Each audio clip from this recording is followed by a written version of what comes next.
ladies and gentlemen, boys and girls, and lovers of Wirecast everywhere. Welcome to Thursday Night Live. Woo! Yeah. Oh, man. Everything's good. My stupid little air conditioner, it's not working that well. I'm wearing a shirt that doesn't breathe. The medication's kicking in. Ashley's got the box of wine. We're good to go, man. This is gonna rock. Welcome back there, Ashley. 2 weeks in a row? To you. I know, I don't know who I am anymore. To what do we owe the honor? You know, I made a drone video of the beach, and all of a sudden Ken was like, we should have you on more, and I was like, absolutely. Or, because Kelly's on vacation, I can't get him.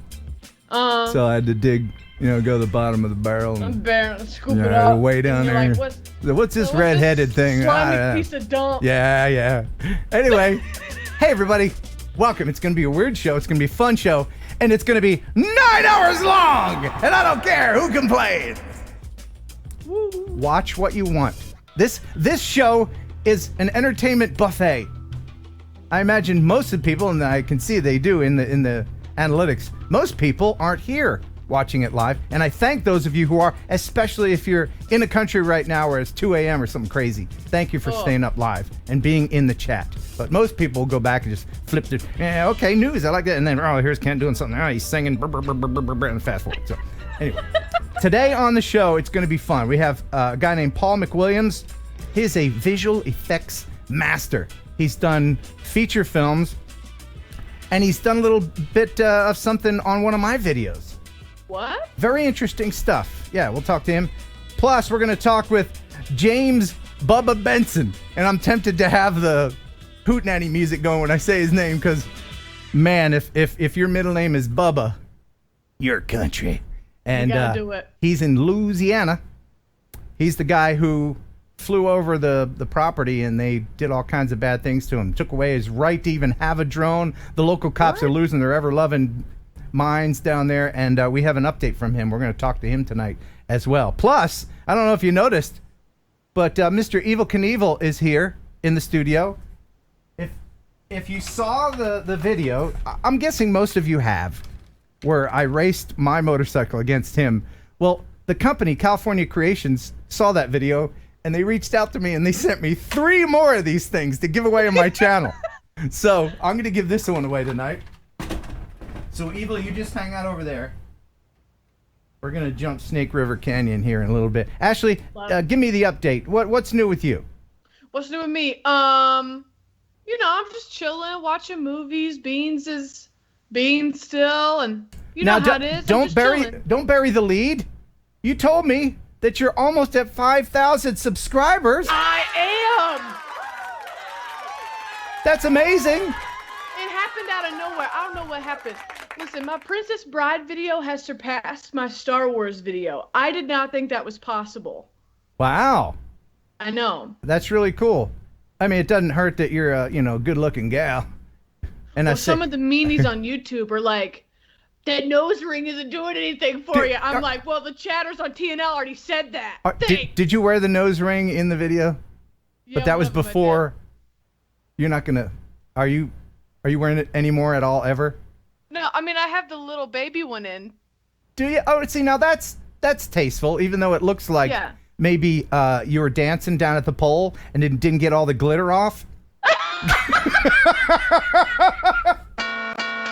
Hey, thanks so much for the super chat.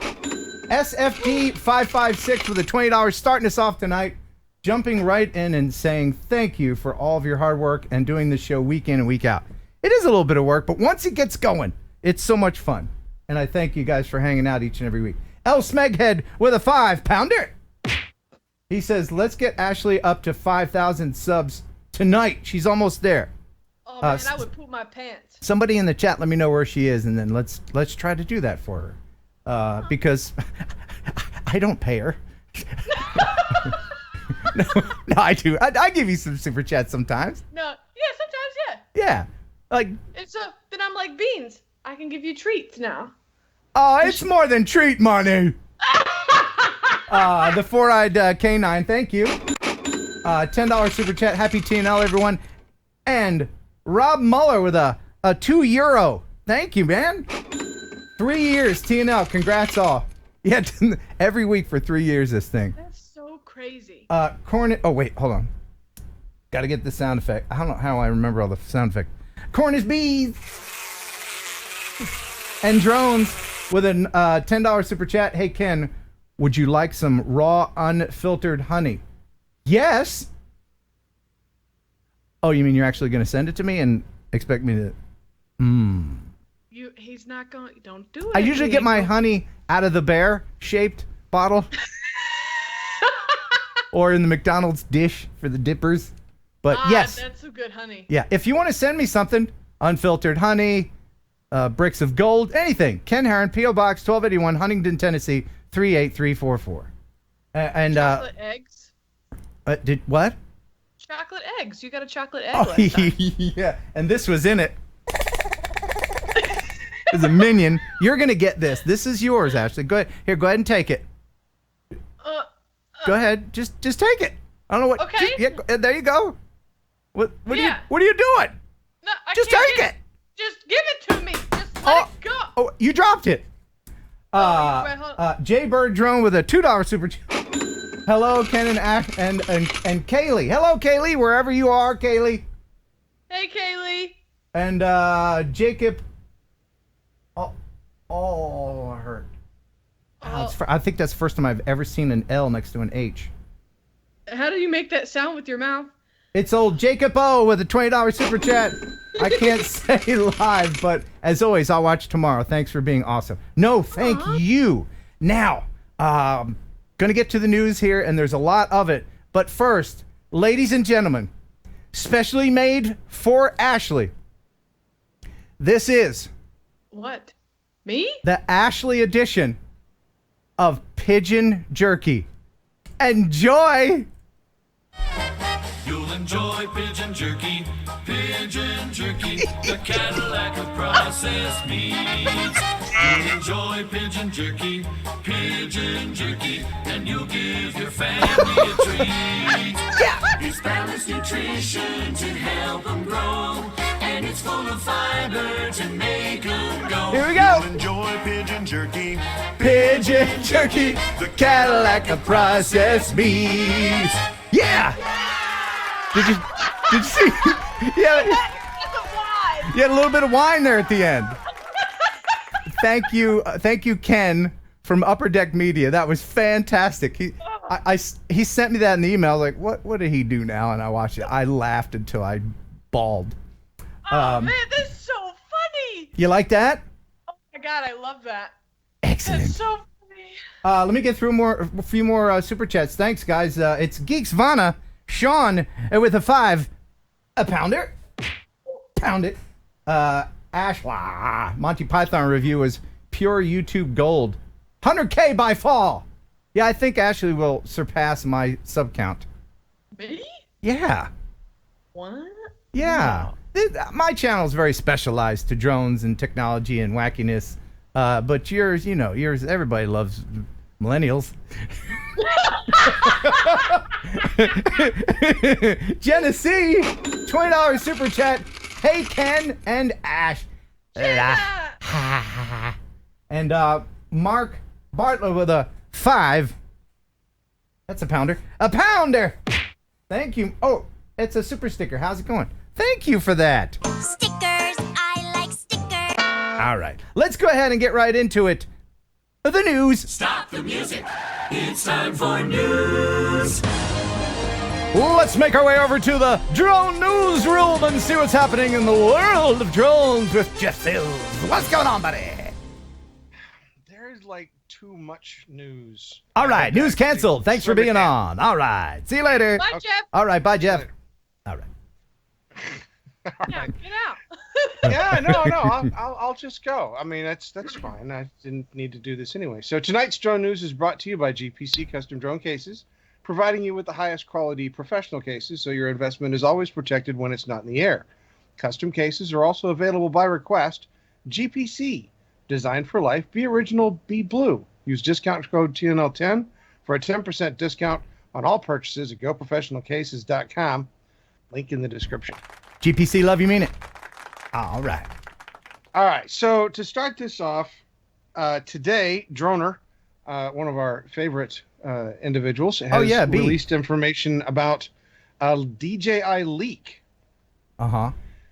Apparently, some information has come out. I mean, we've been hearing about a possible Mavic 3 for quite some time, but Droner got some fairly decent information today that he wanted to share on a DJI Mavic 3.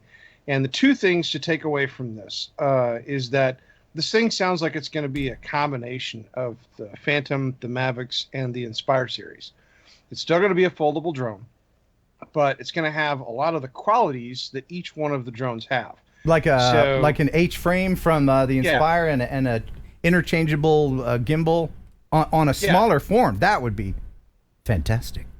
Well, I mean, think about it this way. DJI learned their lesson with making multiple drones of the same type but had different cameras. Having a single drone that has swappable cameras makes it more valuable to the pilot. So I think what you're probably going to see is sort of a morphed drone, and it'll be an H frame. It'll have the removable camera. You'll probably see reasonable flight times. It might be a little bit bigger. It's going to fold differently, obviously. Hold on. And this is, of course, all speculation and hearsay. But El Smeghead says that the Mavic 3 is fake news. Well, of course. All right, so we'll just move on. Not even worry about it anyway. He's said it. I don't know. Yeah. Let's just forget we forget where we ever said anything. Moving on. Well, this all comes around the same time. Hold on. We've got some breaking news. All right, the producer that doesn't exist is telling me in my earpiece I don't have that while the Mavic 3 is fake news, the Phantom 5 will be released next week. Now back to you in the studio.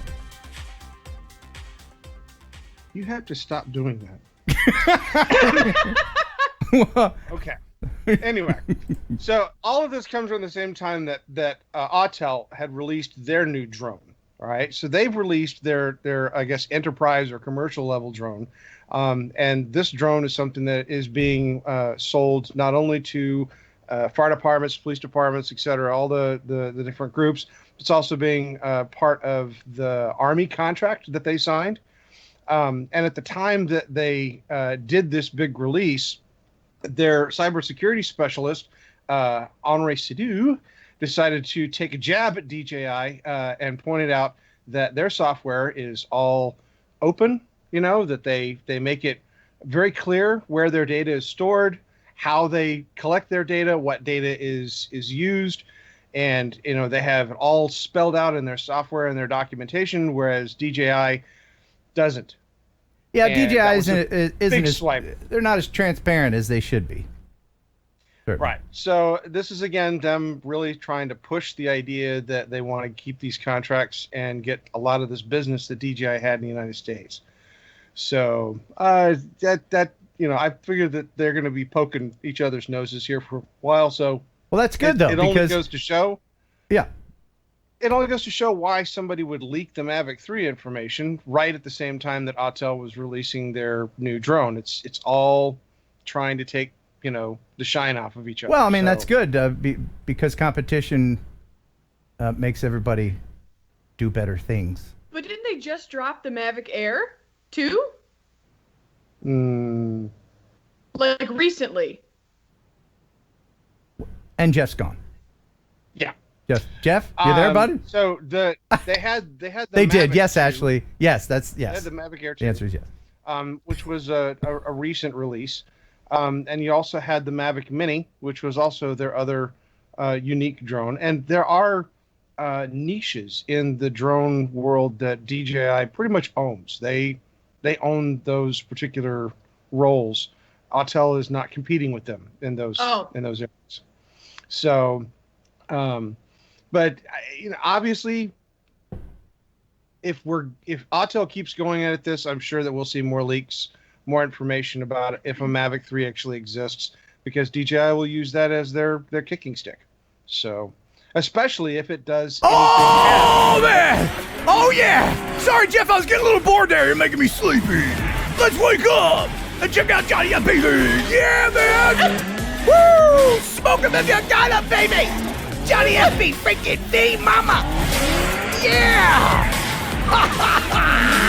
Yeah, man! Woo! Sometimes news is boring. Just want to point that out. Okay. Next story. So we'll go with something that's not boring. Let's do it. All right. This was first posted back in October of last year. Has made it to TikTok. Apes have been photographed, videoed flying Autel robotic Evo drones at Myrtle Beach. Wait, is that for real? Yep. Is that for real? That's not real. It is apes photographed and videoed. There is a video floating around of them flying Autel robotic Evo drones. Now, whether or not they're actually piloting them, I don't know. But they're holding on to the remotes, and the remotes are the actual remotes that go to an Autel. So it looked, pretty cute. It was really funny. Apes flying drones. And they were also... If that's a big selling point for the Army, I'm not sure. But I mean, it's so easy, even a monkey can do it. Right? I mean, but yeah, if they can learn sign language, they can learn to pilot a GPS drone. Absolutely. Yes. And they also throw their poo. Okay. All right. So, in Cordelia, California, firefighters were battling two vegetation fires burning along Interstate 680 and Benicia, and they had to stop fighting the fires and land all of their aircraft once again because of a drone that was sighted in the area. The police had been notified, and at the time of the posting of the news story, were out and investigating, and law enforcement was on the scene. This fire was 6 acres, and it went across Interstate 680. And if you guys are any familiar with California, once these little fires get started, they can grow into pretty big fires. So having to stop midway to put one of these fires out because of a drone is just stupid. And that's the thing. Really wish people don't realize how they're interfering, because they see a fire and like, oh, I got a drone, and they think, well, I'll just stay back here and do it. Well, if you're close enough to get images of it, then you're going to be in their airspace. There's all kinds of aircraft that need to get low, fly in, scoop up water, helicopters bringing in personnel, all kinds of things. They can't see you as well as you can see them. You are a little speck in the air, and they're very busy. They're focused on the fire, not this little drone. So don't be a dick. Well, good point. Okay. I was going with stupid, but all right, fine. India's Civil Aviation Ministry has recently given the go-ahead for the first time to fly drones at night in India. And this is due to a big locust problem that they're having that is going across northwest and central India. What they're using is hybrid drones, the petrol battery drones. They have a flight time of 3 times or longer, but it's best to use these at night when the locusts have settled so that they can fly over the area. They're using 110-pound tanks of pesticide on these drones to fly over these areas and spray the locusts to try to kill them off. And they even use thermal cameras because the locusts show up in the dark as heat signatures for the drones. So really, fascinating stuff. But, India's Civil Aviation Ministry has laws similar to us and Australia and other countries. And so this waiver for night flying for them was a pretty big deal. Can you imagine flying any drone in this? I mean, once in a while, I'll fly through a bunch of gnats or hit a bee or something, and I'll get it back, and there's a little splat mark on my drone. Can you imagine? No. Yeah, that's the reason why they wait until they land and get them at night. So that's pretty serious. And the same locust issue is also hitting China as well. So I'd be interested to hear whether or not China's doing the same thing. So all right. Speaking of DJI, as we did earlier, they also released recently an interactive map to show off all of the rescues that their drones are being used for across the world. There will be a link in the description. I don't think it's there yet. but DJI released the drone rescue map to the public in an effort to share how drones are being used in search and rescue missions. You can go out to this link and you can select your country. It'll show you the number of instances that it's been used. It even will narrow it down to like specific states, cities, and give you details about how the drone was used. It's a fascinating thing, especially for us news people, to go through and look and see at all the wonderful things drones are doing. That's great. Definitely look for an update to the chat or the information later with that link. Yes, I'll put it in there for sure. Okay. And well, we need to do something fun. And every single time I do this, I give you an FPV video.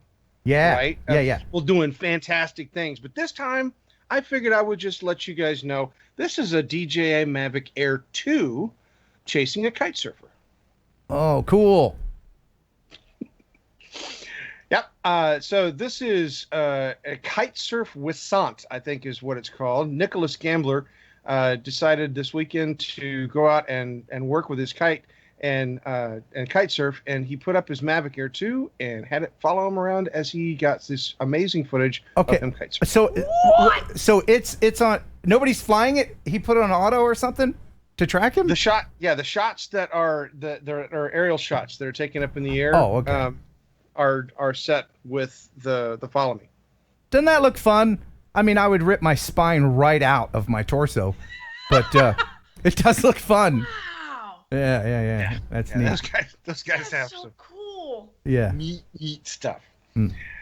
All right. Lincolnshire Police Department recently had to use a drone in probably, I think, one of the most unique police catches of all times. Apparently, criminals were putting mustard gas bombs in one of the local area lakes. I guess that they were throwing them away or disposing of them. But the EOD was forced to come out and recover these devices and make them safe.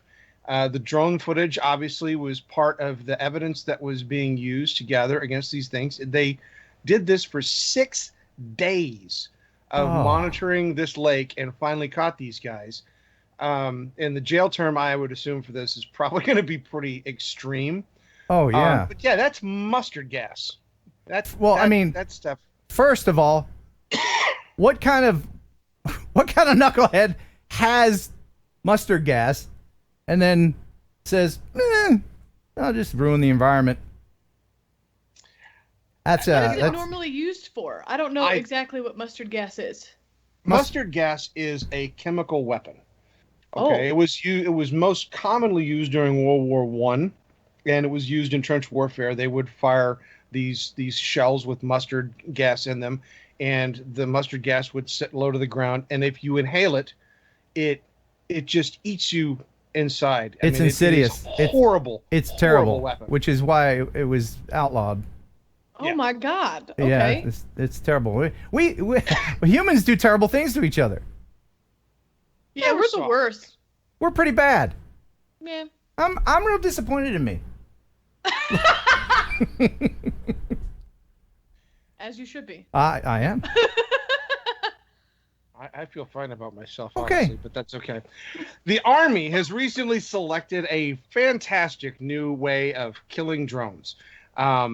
The Smart Shooter Smash is a fire control system that is capable of auto aiming a rifle so that soldiers can hit drones, something small. The Smash family of electrical optical fire control solutions is going to be available to most of the special forces, so they will probably get this first.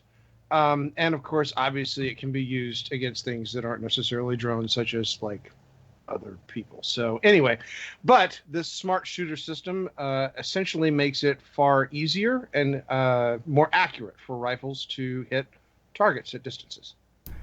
And while I am saddened that once again they're making technology, anti-drone technology, I guess in some instances that could be good if,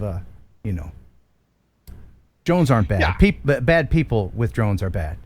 But yeah, I mean, in our environment, this would be awful. But in a wartime environment where these soldiers have to defend themselves, Sure. I absolutely want them to have that technology. Like in Israel, you know, they very often will.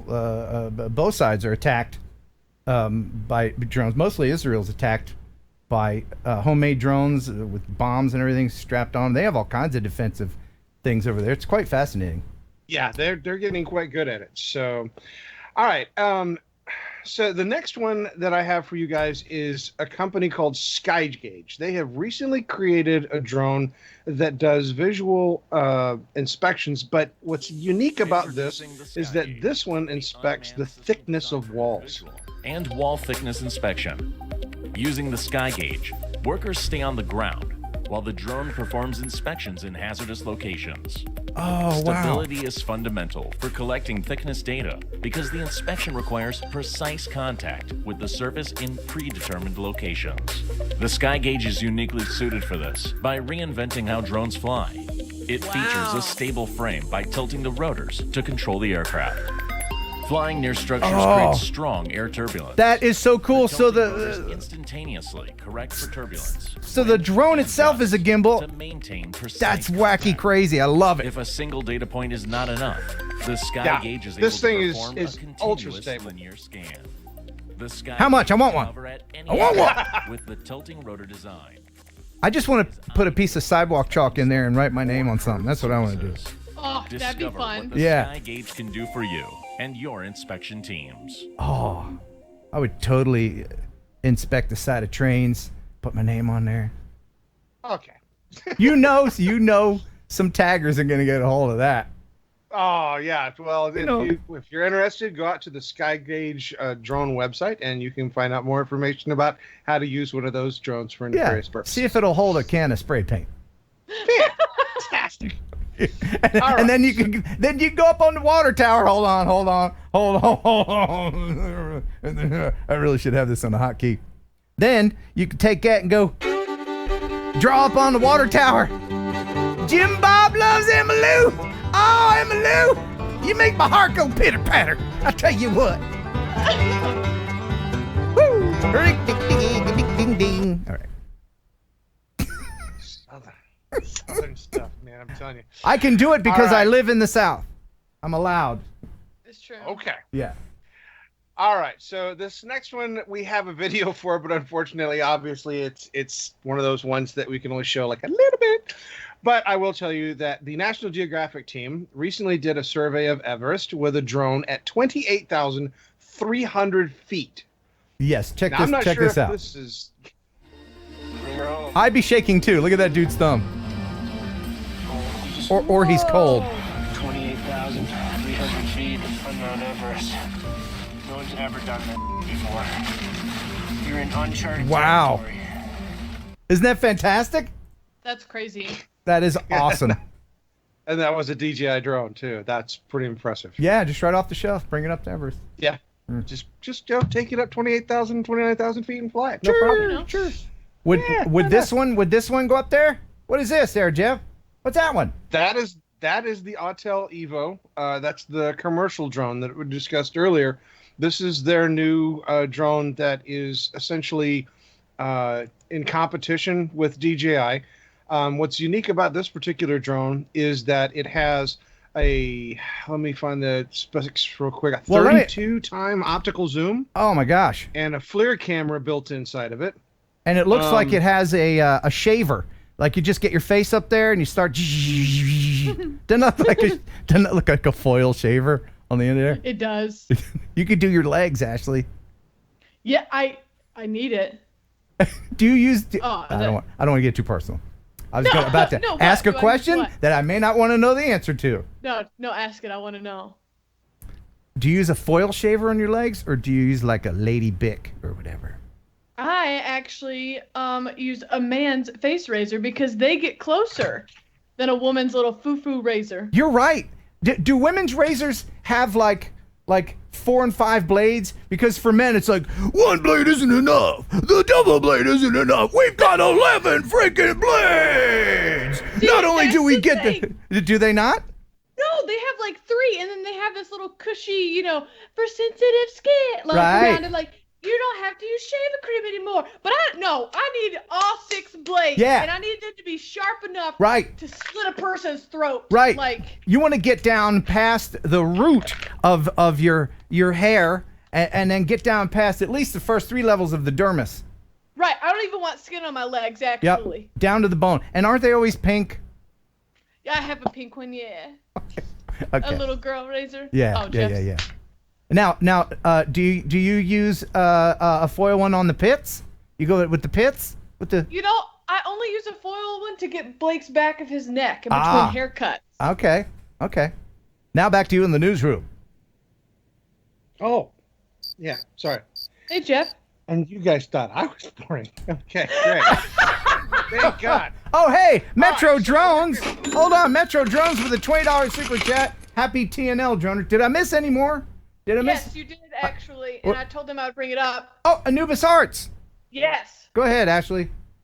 Oh, it was going to need some eyeballs for the Mavic Air 2. Had a flying beast bird come at it. You know, I actually got a whole bunch more eyeballs in my eyeball drawer. So I have them available. If you're new to the stream, I sell these.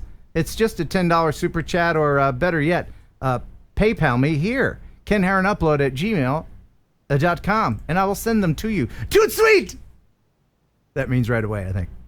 Oh, I didn't know what that. I didn't know. Are those real words? That's old-timey talk for real fast. ASAP. Oh. Yes. Okay. All right. All right. So last in the news, tomatoes. The future of plant medicine may come from drones. One of the issues that MIT researchers have been exploring is how to inject plants with medicine, because if you, or not medicine, but with like the different chemicals they use to be able to make them healthy, and the topical nature of existing sprays that go over the plants doesn't actually get everything. It doesn't saturate deep enough. And so MIT has come up with a very unique way of being able to use, and I'm going to get the specific word here, a phyto injector to inject tiny barbs into the plant. It's fired from a drone to release medicine. Wow. You know, back in the 80s, I dated a tiny barb. Her name was Barbara. But she was only about 5'1". She was a tiny barb. No, this is fascinating. We're giving plants shots? Like, are plants really struggling that hard that we need to give them shots? Yeah. Well, I mean, this is, it's basically trying to solve some problems that have been plaguing the plant energy or the plant industry, being able to make the plants, the agriculture more robust, because they put the topical stuff on there, and there's a percentage that doesn't get covered, right? There's a percentage of plants that are lost, and this is a way of trying to be able to make where you get more of the agricultural back that you plant. Okay. Well, see, I don't want to sound like a nerd, Jeff, but I'm gonna let you know something. You're talking to the #1 state-recognized champion for soil judging in the FFA in the year 2010. So let me tell you something right now. Them little shots, they're not going to help anything, because you also got to have the nitrogen depletion when you rotate out crops every year, but you can't.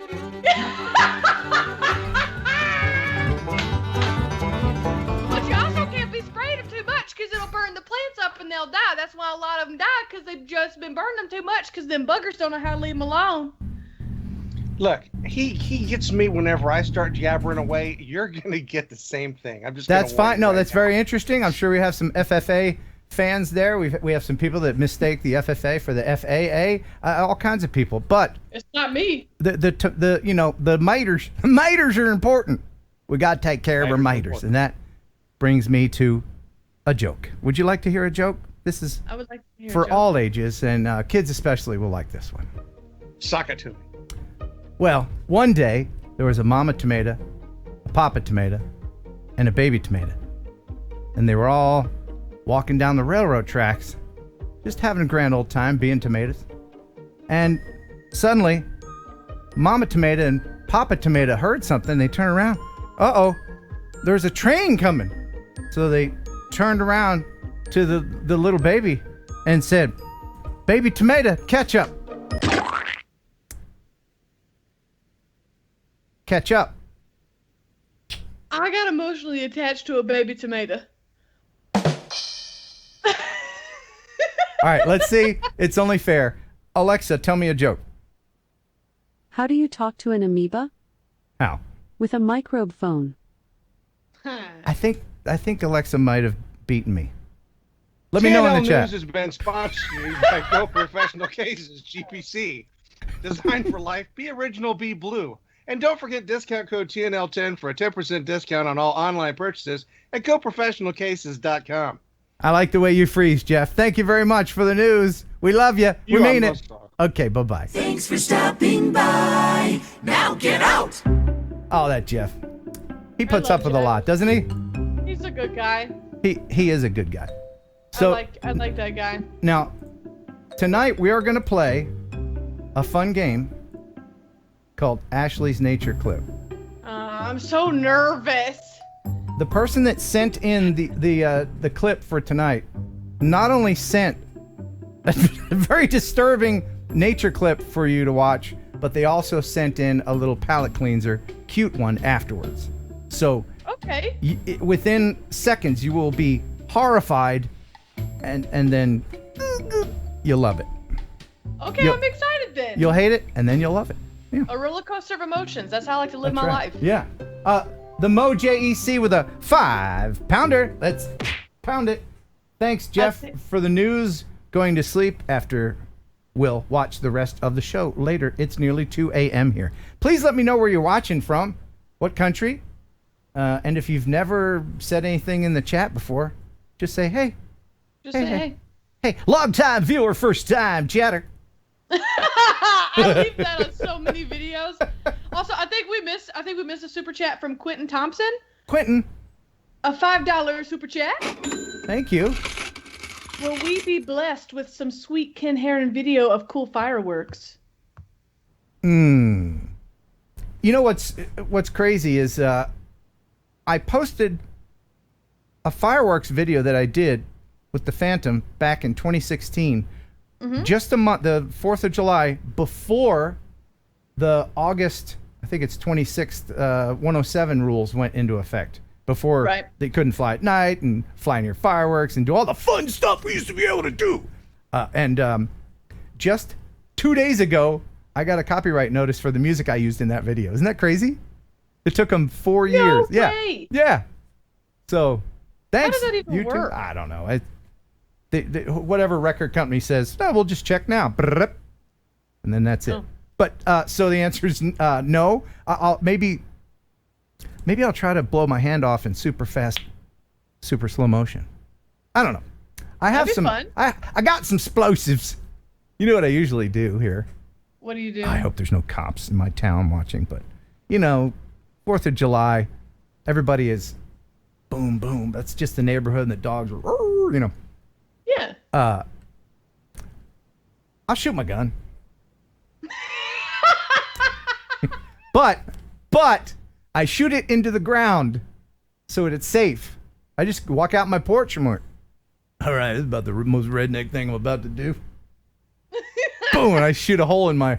Take that, lawn! Because Only one? You don't do multiple? No, just Only one. one? No, because I don't feel like putting the earplugs in, and the 357 is loud. 357 high brass, if you're into guns. But let me tell you, there are people, most of them, I would say, they shoot the guns into the air. Don't do that. No. Do you know why? Why, Ken? Tell me why. Gravity.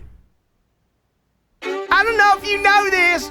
You shoot a gun off into the sky, that bullet, that round, it's gonna go up and up and up and up and up, and then it's gonna come to what's known as an apex. It ain't just gonna hang out there. No, like a Bugs Bunny cartoon with a little face on it, says Acme. Nope, it's gonna come down pretty doggone fast. All right, just be safe. Speaking of guns, I'm going to have an update soon on the guy's progress that had his Mavic shot out of the sky. Oh, yeah. Yeah. And I still get the comments. I read the comments all the time in my videos. I still get the comments from people. Well, look, you come to my house, you're going to get shot too. They'll teach you to trespass. And if the drone goes down on my property, it's mine. You ain't getting it back. I love it. All you're making is more fodder for my book. Ah! Yeah. Well, wait. Did we get a sneak peek of what Ken Heron is working on? Nah, I'm putting a book together called Comment Below, where I take all my snarky replies to stupid comments. I love that. Available for Christmas. Yeah. All right, so we're going to talk to Paul McWilliams. It is pretty late early where he is. It's like 1 a.m. or something in London. We're going to talk to him. He's standing by. We're going to call him here in a little bit. But first, I want to play one video. Okay, and this is pretty good. This is from Ed Rutledge. We see him in the chat all the time. Mm-hmm. He says, a link to my latest posted video is provided below. You won't like it. It's too soothing, he says. Not jittery and disorienting like FPV content. But the lighting was perfect. If you get triggered by FPV footage, get the Dramamine because we're going to have some of that later. But this was taken by an Autel Evo, and it's of Cape Kawanda on the Oregon coast. It's beautiful. Get ready to relax, everyone.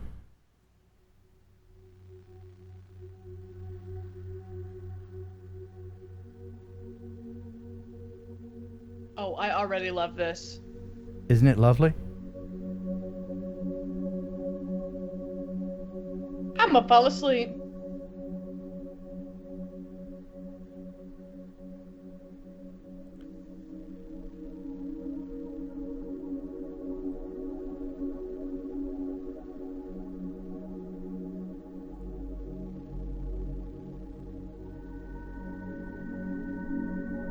I need to be doing yoga right there on that little rock. Oh, yeah. That's a yoga rock for sure. It's definitely a yoga rock. Isn't it soothing? It's like a screensaver. I love it.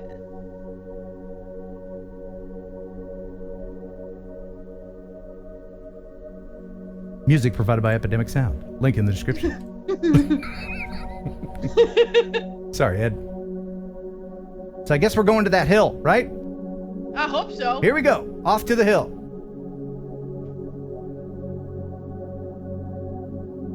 I can't wait to see that tree up there. How about you, Ashley? Looking forward to seeing that tree? Oh, I'm beyond excited about the tree. It looks like... Oh, wait. No, Ed. No. He gave up. Where are we going now, Ed? Ed, the tree. The tree, man. Turn around. I want to see the tree, Ed. I guess we're actually, I'm happy with this. No, this is good. I like this way better than that stupid tree on top of the hill. Yeah, to hell with that tree. Yeah. I didn't like that tree anyway. Back to my yoga rock. Yeah. I love that. That was great. That was really great. That's my speed. Right there. That's my speed. Thank you, Ed Rutledge, for sending that in. If you want to send something in, and we've got some doozies. The viewer video of the week is very unusual, very creative. And it's awesome. You're going to like it. If you want to send something in, you can go ahead and send it here. KenHeronUpload@gmail.com. Please include your music source so that YouTube doesn't get their... So the YouTube doesn't clutch their pearls. Anyway, so here is Ashley telling a joke while we bring in our first guest, Paul McWilliams from the UK. All right, I got one. All right. Why did the kid throw his clock out of the window? Why? Because he wanted to see time fly.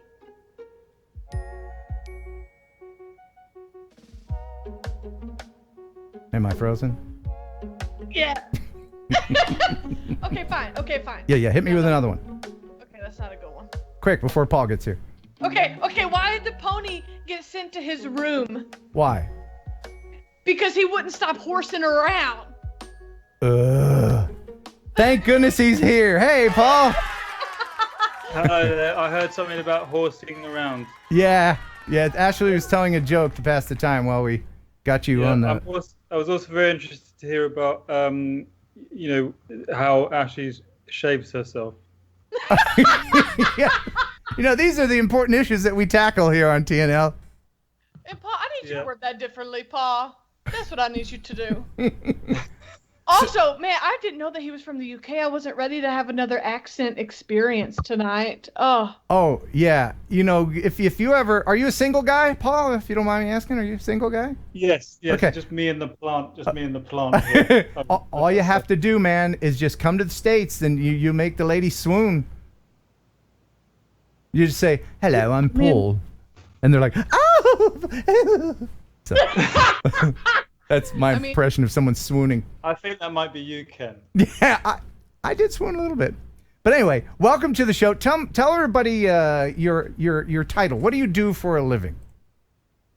I have a few different titles, but I'm a graphics teacher and also like a visual effects artist. I'm also a PE teacher, teaching school children as well. Okay.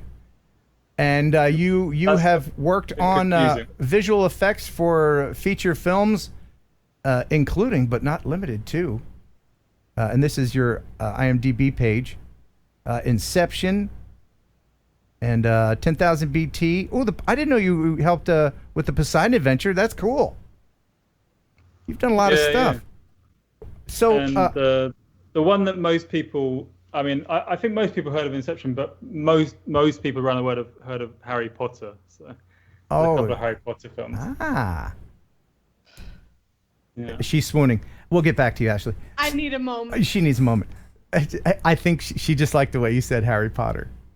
Right? Ashley, am I right? I have a lot of emotions happening right now. It's the hard T's that they say. They don't go Potter, they go Potter. Ah, it's lovely. so elegant. Yes. Are you okay? Do you need a cold shower? Okay. I'm okay. Okay. We'll keep an eye. Everybody in the chat, keep an eye on Ashley. If she falls over. A question every time I say some kind of funny English thing.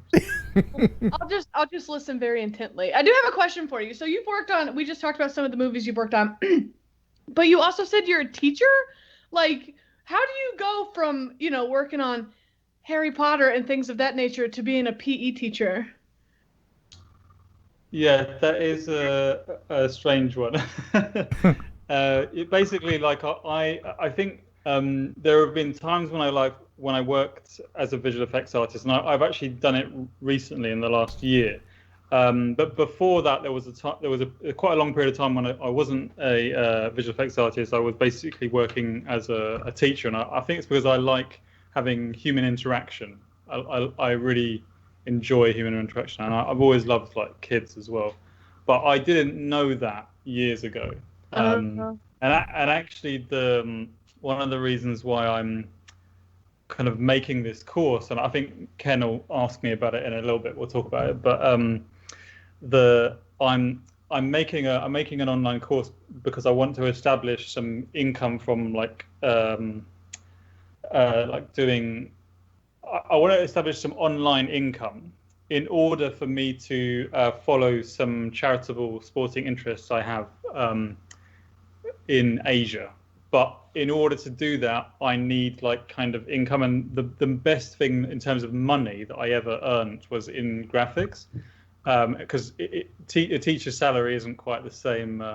Yeah, and I don't think that Ashley's even listening to what you're saying as much as how you're saying it. So we're going to move on.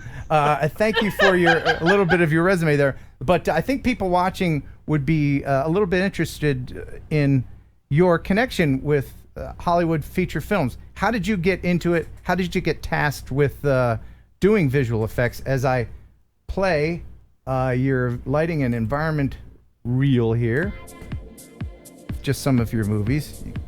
Okay. That's not my music, by the way. That's Ken's music. Yes. It sounded like it sounded more like a porno film than. Yes, I use porn music in here because the music you used would give me a copyright strike, but that's neither here nor there. Yeah. sorry, I'm supposed to be like talking intelligently over the top of this. Yeah, how I got into it was basically I always liked like art when I was younger, when I was at school, and I think I got really interested in like kind of I always liked to draw what I could see, basically. Because that was something that I thought I was good at, whereas I wasn't so good at doing stuff from my imagination. And anyway, yeah, I guess I just was interested in like drawing buildings and like plants and stuff. And then I sort of stopped that artistic interest for a while, and I just did a computer science degree, and I didn't like it. But luckily after that time I worked in IT for a couple of years, and I just was like looking for something artistic, like and I remember being really jealous of some people who were doing like 3D graphics when I was at university. They used to work like in the room next door, and sometimes I'd kind of look through and I'd be like, oh, that looks really cool. Yeah. Then I was like, oh, maybe I could do that. Maybe I could find a course. And so I just basically was going through forums and stuff online. This was probably around like 2003 or 2004.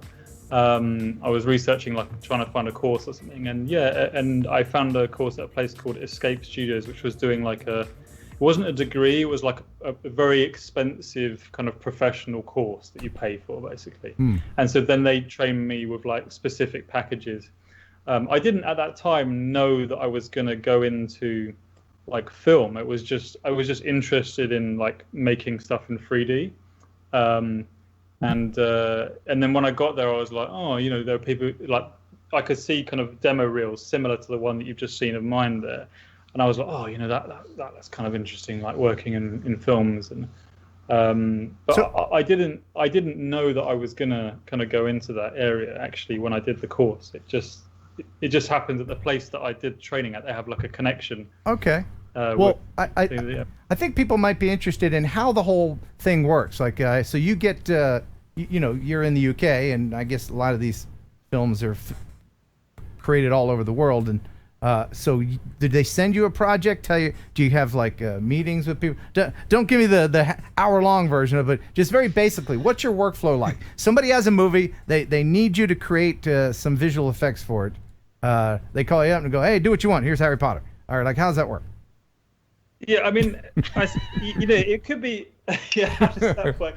I was thinking, like, I don't know if you're able to, but we could talk a little bit over the top of your drone footage of the power station, which is what I'm using. I could kind of use that as an example, in some ways, because it will give us a bit of a context. Like, this is my video of the Hartsville power station, and those blocks they weren't there when I filmed it. Yeah, believe it or not, they weren't there. Yeah. And so maybe just pause it on a frame, like any frame there. Yeah. So basically, like, I mean, I'm a bit of a kind of environment specialist. So what that translates to is basically kind of buildings and like kind of background, what would be called matte paintings. I don't know if you guys have heard of matte paintings before. But in sort of the olden days when things were black and white, you would have people would actually paint, like, they would put backdrops behind like actors, or actually they would like overlay, let's just do this with my finger here. Basically, they might feel like Ben-Hur, for example. Okay, so Ben-Hur, they had a certain section of the camera lens was we're going back in the day about how visual effects used to be, but I guess it's helpful to understand that, because then it kind of gives a bit more of an understanding we fast forward in a second. You've asked me not to go on for long, but now this is becoming a long thing. Well, anyway, I think what you're about to explain is the background's painted on glass, really, isn't it? Yes, exactly that.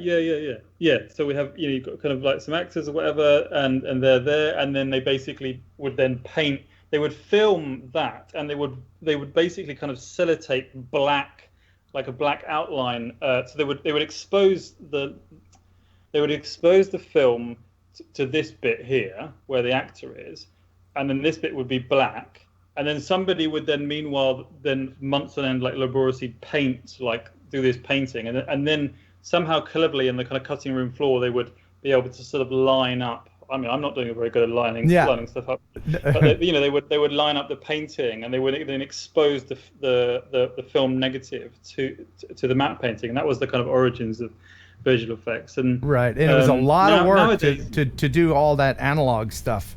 A lot of work. Yeah, but that's hardcore. Like painting it. I think that would be really challenging, especially with the color, because nowadays with color it's very easy to sort of. You can you can just sort of drop. If I wanted to get if I wanted to do for my course, in the kind of top section, I don't know if you can see in the very small, you can see where Ken is, and then there's a car where that. Oh yeah, right up here. Yeah, so that would be where my matte painting is going to start. So what I'm going to do is I'm going to bring those cooling power stations. I'm going to bring them like closer to where your car is there, and so that will be what it would be called like a matte painting of that. And then I'm also going to be making an extension on the right hand side where where the in the foreground shot there's some like this kind of broken up building, and anyway I'm going to be my extension is going to be on the right hand side, and I'm going to be teaching people how to make it on the right hand side. And your question was basically how do we do it? Yeah, I mean just very quickly. In a nutshell. In a nutshell. Yeah, in a nutshell. Yeah. There's a lot of processes. One of the things that we have to do is basically animate like your drone footage. In fact, that shot that you've seen there, that video that you're showing there, is I've taken your drone footage and I've basically made a 3D animated camera of your drone footage. And then, so what you're seeing there, why would I make these kind of strange little box houses? It doesn't look very nice at the moment. The reason why I made that is to prove that the footage tracks with the 3D like little houses there. Right. I wasn't interested in making it look nice at that point. I just wanted to see, does the camera stick with this 3D geometry that I've made? Yeah. So yeah, I mean that's kind of the first step, and actually interestingly with drones nowadays, there is special software which people use called photogrammetry software, which is and drones are used for this, where basically they will like for example with Harry Potter, they may not have been a drone, but it could have been a drone, yeah, because I mean when that was made it might have been slightly before the sort of when they may have used the plane for that. But what I'm saying is basically a drone or some kind of aerial thing will fly around and take photographs, like many photographs from loads and loads of different angles of something, and those photographs, if you feed in the camera data, those photographs can be used to kind of generate what would be called like a point cloud, and that point cloud can then be made into sort of 3D geometry. Basically. Yeah, I get that. So the closest that people watching may get to being able to do something like this themselves would be in a program from Adobe or something similar, like After Effects. I'm sure you're familiar with After Effects. I mean, even I have made graphics track in video, not as sophisticated as you are, clearly, but and I'm sure you're using some kind of proprietary software that we're not going to talk about because I'm sure you could, but now, but the interesting thing was how I got with Paul. Paul reached out to me via email and asked if he could use my clip. And I said, sure, because he was teaching a class. And he enjoyed the video because, why? Because there was no distortion on it. And is that why? And I was using a Phantom 4 Pro with a rectilinear lens. And that is particularly good at not distorting the image, which is important to what you need to do, correct? Yes. Yeah, I mean, I was going to say, like, I've never seen. I mean, the focal length is like 8mm, and on my experience of a camera which has like a focal length of 8mm, which is very broad kind of field of view. I hope I'm using the right terminology here. Yeah. Is that it's like really, really wide, and that often, like with a very wide angle lens, you'll have very, very curved like filmed footage. But with that camera, like I've never seen it. I've never seen this before. I didn't even know that this was a thing. Like it's there's almost no curvature whatsoever, and so it was very good fortune for me, because it means that then I don't have to deal with that when I'm reanimating the camera. Right. Some like GoPro type fish eye lens cameras need to be corrected in post production, and they have specific filters for those in programs like Adobe Premiere that say GoPro fix, and it'll take the fisheye and kind of make it look more straight. Yeah, and that's it. And we were kind of vaguely talking about this because in the world of 3D, a 3D camera is like a straight camera. A 3D camera is everything is straight, and obviously you can make, and everyone would have seen curved geometry, like things that are like 3D things that are curved. But the camera itself cannot kind of copy like that into 3D software. I mean, maybe it is possible, but like for the sort of purposes of what we do, it's like it's easier if it's just a kind of straight, like what's on the Phantom. And what the takeaway for me from this was that my Phantom 4 Pro that is 2 years old or more, that everybody poo-poos, they're like, nah, man, you got to get this, you got to do that, is good enough for Hollywood feature films. Yeah. Well, it's certainly good enough for what I'm doing, and Right. I was very impressed with the quality of the footage, and I found the footage very inspiring. Like I think it looks beautiful. So I thought this would be a perfect thing to. Excellent. Well, I have an Inspire as well. That's another drone. He's not very much into drones, but let me bring up your course. This is for your course, right? And it has actually my. Shot from unfortunately, I think that the course itself is not really there. But if you go to CG Masters Academy, that's where the like if you maybe type in like CGMA into Google, I might not have sent you the link. I apologize if I That's haven't. okay. I'll any other links that you want. Wow, to put in Paul, there. you had one job. Yeah, man. Boy, you really fell down. Wow. Boy, and you should have been more detailed about your explanations here. We're like, You what? don't even tell. Do we even know that you know what you're talking You know, about? this guy, he's a hack. What is he doing? A teacher. Can't even explain it to us. This guy. I'm going to blame Ken in this instance. And because you blame I me. sent it to You Ken. blame me. I'll blame Wirecast. Yeah, basically the course is in development at the moment. It actually isn't. I actually did send you the link, Ken. Oh no! Oh! Is it this one? Is it this one? The last one. I think I sent you 3. Sorry, go on. Is it that one? No, that's the Facebook. There's if you. Is it that one? No. Is it this one where I'm selling the Pee It Out shirt? Hey, if you want a Pee It Out shirt, they're now available. Link in the description. And remember, Paul, when you get into trouble, you can just pee it out. That's a good one. Anyway, sorry, I'm derailing my own interview. So anyway, some people watching may be a little bit lost, but essentially what you're doing is you have a course, and what exactly are you teaching with the course? If people want to have more information, I will put whatever link in the description if anybody wants to learn more. Can they contact you if they're interested in learning more about this? Because this is kind of a niche thing. I'm sure there's people that are interested in getting into visual effects themselves and just don't know how to get their foot in the door. Yeah. That website that you put up, the ArtStation one, that has my email on it. So if somebody wants to, they can follow up on that if they want to. In fact, if you click on that Paul_McWill, that one there, yeah, and then go to resume, there's a bit more details about my resume there. Top right hand corner, I think. Oh, there we go.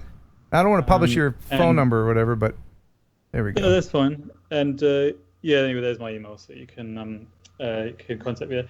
And so the reason why there isn't the course actually hasn't been published.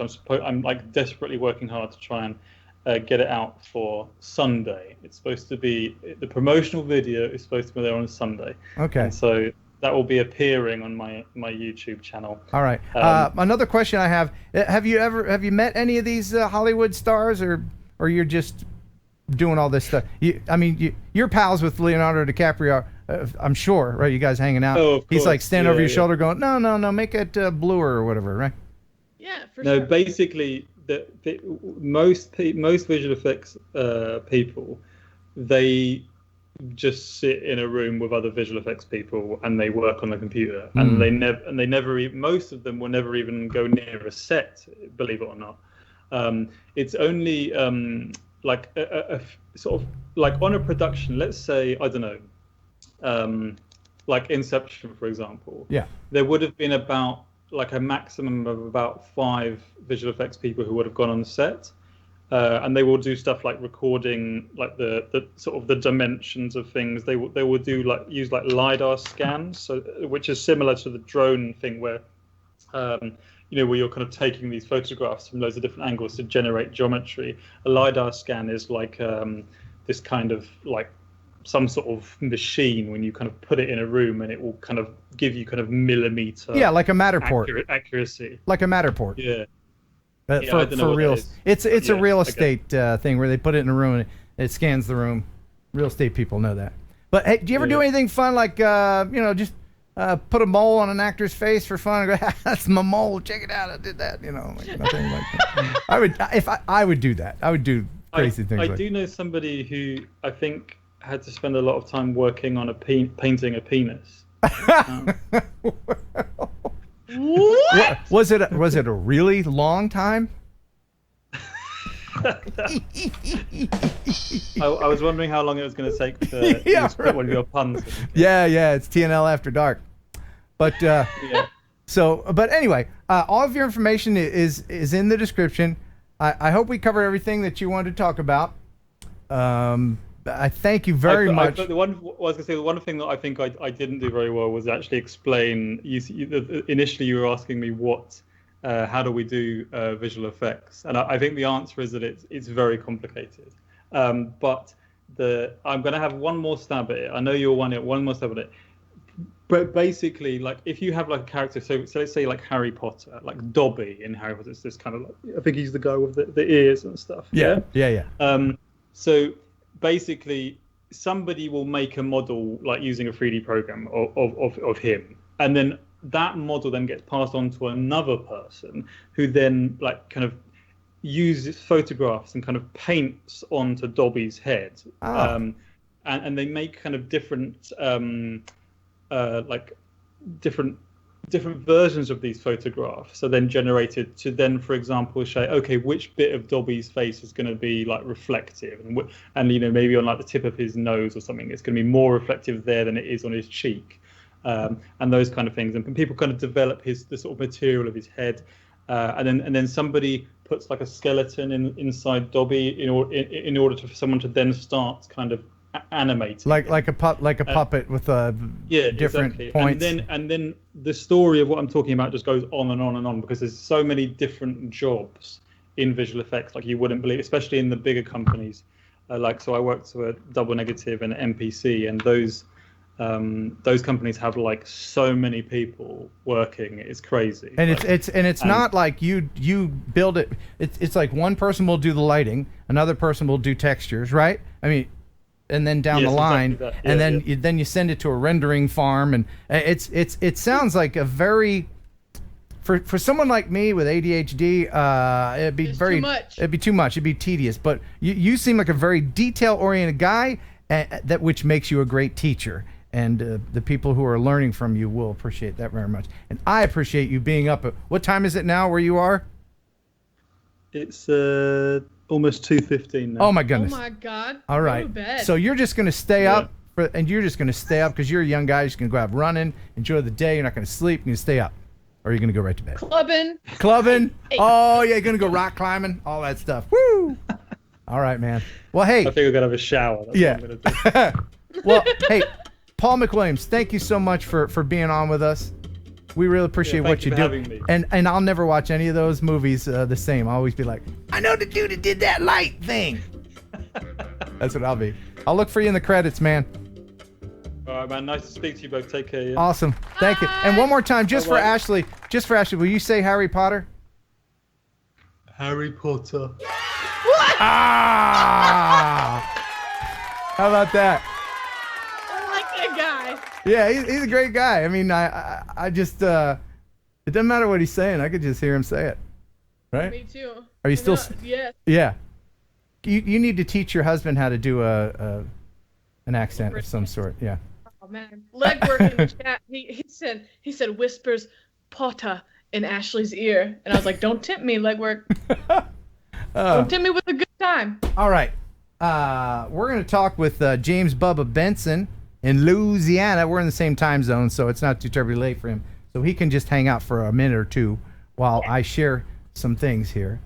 And I want to thank everybody in the chat. Thank you very much. I do go back and I read the chat. I watch the show afterwards just to make sure we done did it all right. And I forget who the name of the person. It's like Sunshine somebody. It's Sunrise Media? Yeah, Sunshine Media. He's done this, or he or she. They've done this 2 times. They'll put in there, "Hello, future Ken. Just want to make sure you're reading this," or something. Just want to let you know. I do. I see it. I go back and I watch it all. Don't we all? Doesn't Jeff do it too? I do it. I knew you did it. Oh yeah. Oh yeah. Yeah. Well, because I the chat's so small to me, right? I don't know if you can see it, but I got this vertical monitor over here. Oh wow. I can't see all that with my old eyes. Ashley, you're young. You could see all that, but not me. I got to get the bifocals. You gotta get your Raiders. When I go to a restaurant, I either read the menu over or under my glasses. But I refuse. No. I refuse to get bifocals. I'm not going to do it. No, they can't make you do it. They can't make me. I know. Isn't it when you reach age 65, they automatically send you comfy shoes and pastel pants in the mail? They issue you. Is that what they do? Hold on a second. Give you a bunch of buffet coupons. That's it. You're old now. I mean, listen, I took a nap before the show. You're practicing to be old. I'm excited about it, honestly. So here's something you should be excited about. What? And that is next week's guest. For those fans of FPV, NERC, 2018 Drone Racing League champion NERC will be on with us next week. Ooh. And here is a little preview of something that he did recently. You must check this out. This is a visit to a museum where they let him fly around. This is the Museum of the United States Air Force. Wow. Whoa! Yeah, isn't that amazing?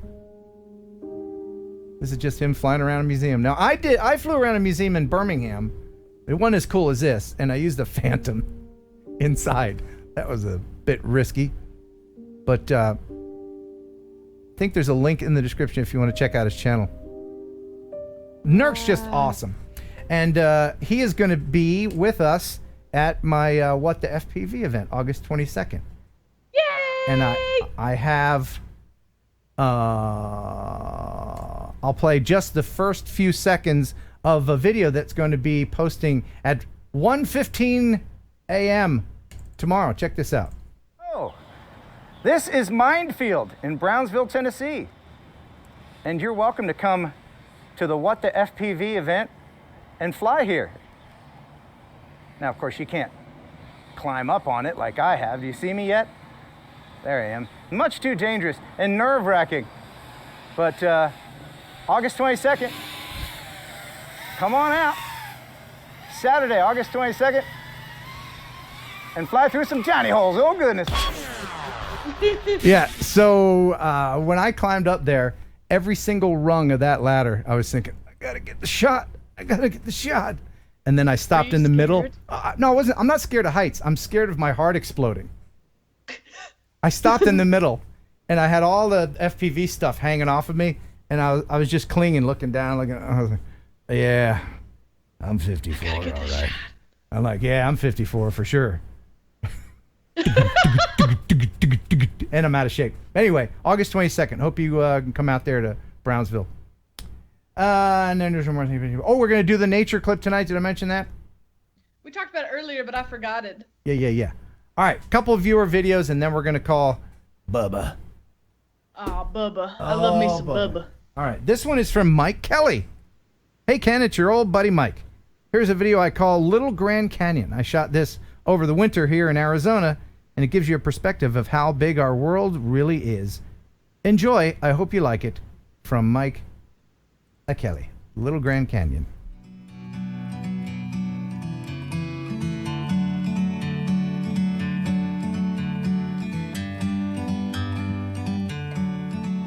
Isn't that party? Wow. Like a bird on a tree. You ever been to Arizona? No. Sitting here.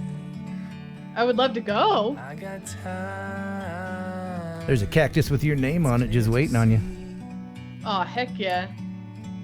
From up here, the world seems small. It looks like I thought Arizona would look like, though. Well, actually, Arizona is very diverse in its topography. There's mountains and there's plains and holy hell, there's a lot of heat. Hey, doesn't that look like a little animal? It looks like a little lizard. Yeah, a little lizard on there. Iguana. Yeah. I think that rock will save you 10% or more on your auto insurance. Wow,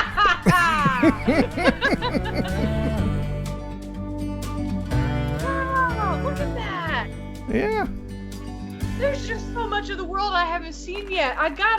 Why am I taking so long to do it? I'm gonna spiral. I'm gonna have a depressive episode when I realize how much of my life I've already wasted. Oh, there's so much to see. I mean, just in this country. Where have you been in the United States? I've been to Tennessee and Kentucky, which don't really count because they're kind of the same thing. Yeah, I was gonna say. Hello, pot. I'm kettle. Yeah, I've been to New York, I've been to Florida, and Indiana for an adventure park, but that's it. Wow. I haven't been out west. I need to go west. Go west, young lady. Go west. You want to go on a road trip with me? Where are we going? Everywhere? Well, yeah. I mean, as soon as I get my car repaired. Wait, what happened now? Well, okay, I shouldn't say repaired. I should say upgraded. Oh, what are you doing now? Making it louder, faster. Louder, Oh, faster. cool. Louder, faster, louder, faster, louder, faster. Oh, nice. No, Okay, no, cool. I'm making it. My mom watches this sometimes. I'm making it more reliable. Your mom does not want you to lie to her. If you see Renee Savacool in the chat, that's my mama. Say hi to her. All right, one more video, and then. Speaking of your mom, my favorite video of yours that I've seen of your mom that she's in is the FPV where she's sitting on the bench and she's has the goggles on. She's just sitting there, and you're like, "Isn't this so cool, Mom?" And she's like, "Really neat, Ken. Wow." Yeah. You know, it's almost nothing. It is like when I was a kid, you know, and you're at the pool. Watch this, Mom. I'm gonna do a cannonball. You know. Yeah. You go ahead, sweetie. It was pretty much like, watch this, Mom. I'm gonna crash my FPV quad into a tree. Okay, honey, you're the best at it. Mm-hmm. And you're like, "Mom, are you watching?" "Well, can I have on the goggles?" "Yeah, I'm watching." It's my favorite video of your mama. You know, she might see this later, but I don't care. You know, there's a lot of Ken content out there, and I assume that Mom, being so proud of me, watches every bit of it. Well, I'll ask her, what'd you think of that last video I posted? Oh, did you post a video? I didn't know. Are you subscribed, Mom? Yeah, I'm subscribed. She never, you know, once in a while she'll pop in here, but, you know, for the most part. And then I'll ask her, why didn't you see it? I just, you know, she's retired. She doesn't have a job. What are you doing, Mom? You watch everything I do, Mom. You be proud of me. I want a gold star, and I want it on the refrigerator with all my other awards. All right. You grow up, but you're still a kid. Anyway, so it's up to you, Ashley. Which video before we call Bubba? Do you want to see a video about a lighthouse? Or do you want to see a video about a mysterious statue? We've seen a lot of water so far, so let's do the statue first. Boom! Thought you might say that. This one, who wants to see that ever? Not me. Oh, wait. We'll see that later. No, I want to see it later, yeah. Sorry, person. All right. Oh. This is from Mark Dalton. Hey, Ken, thanks for your entertaining videos. Keep up the good work. Here's a drone video I posted about the Statue of Liberty. Well, not the Statue of Liberty. I don't want to end up in the Hoos Cow, because you can't legally fly at the Statue of Liberty Right. without lots of permits. Oh. Yeah. This one is just outside of Harrisburg, Pennsylvania, right in the middle of the Susquehanna River. And the music is from Epidemic Sound. Link in the description. Yeah. If you want copyright-free music in your videos, Epidemic Sound. Try it now. All right. Thanks, Mark Dalton. This is really well done, little interesting video. Enjoy. She appeared here on the morning of July 2nd, 1986, right in the middle of the Susquehanna River, right outside of Dauphin, Pennsylvania. People were pulling over to gawk at this new arrival on busy Route 322. For a number of years, nobody knew where she came from or who put her there. In 1992, during a fierce storm, she was blown down and destroyed. Being made out of plywood and Venetian blinds, it was amazing she lasted that long.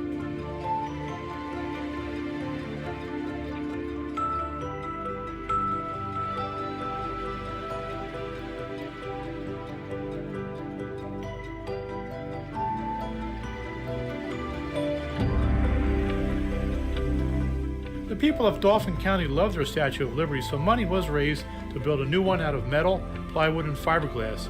It was installed on July 3rd, 1997. The new one stands 25 foot high and weighs 4 tons.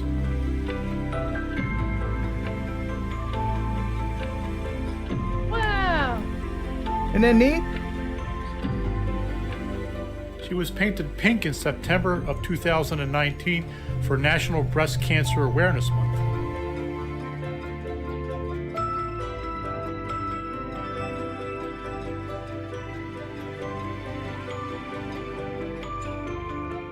Well, hello to you too.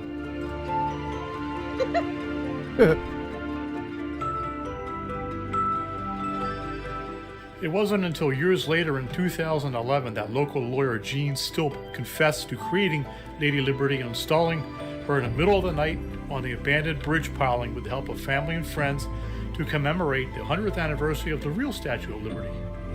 Aww. Isn't that great? That is so cool. Yeah, I mean, some dude just built a Statue of Liberty out of cardboard and Venetian blinds, boated out there and plunked it down. Well, why not? Why? What else are you gonna do in Pennsylvania? Why?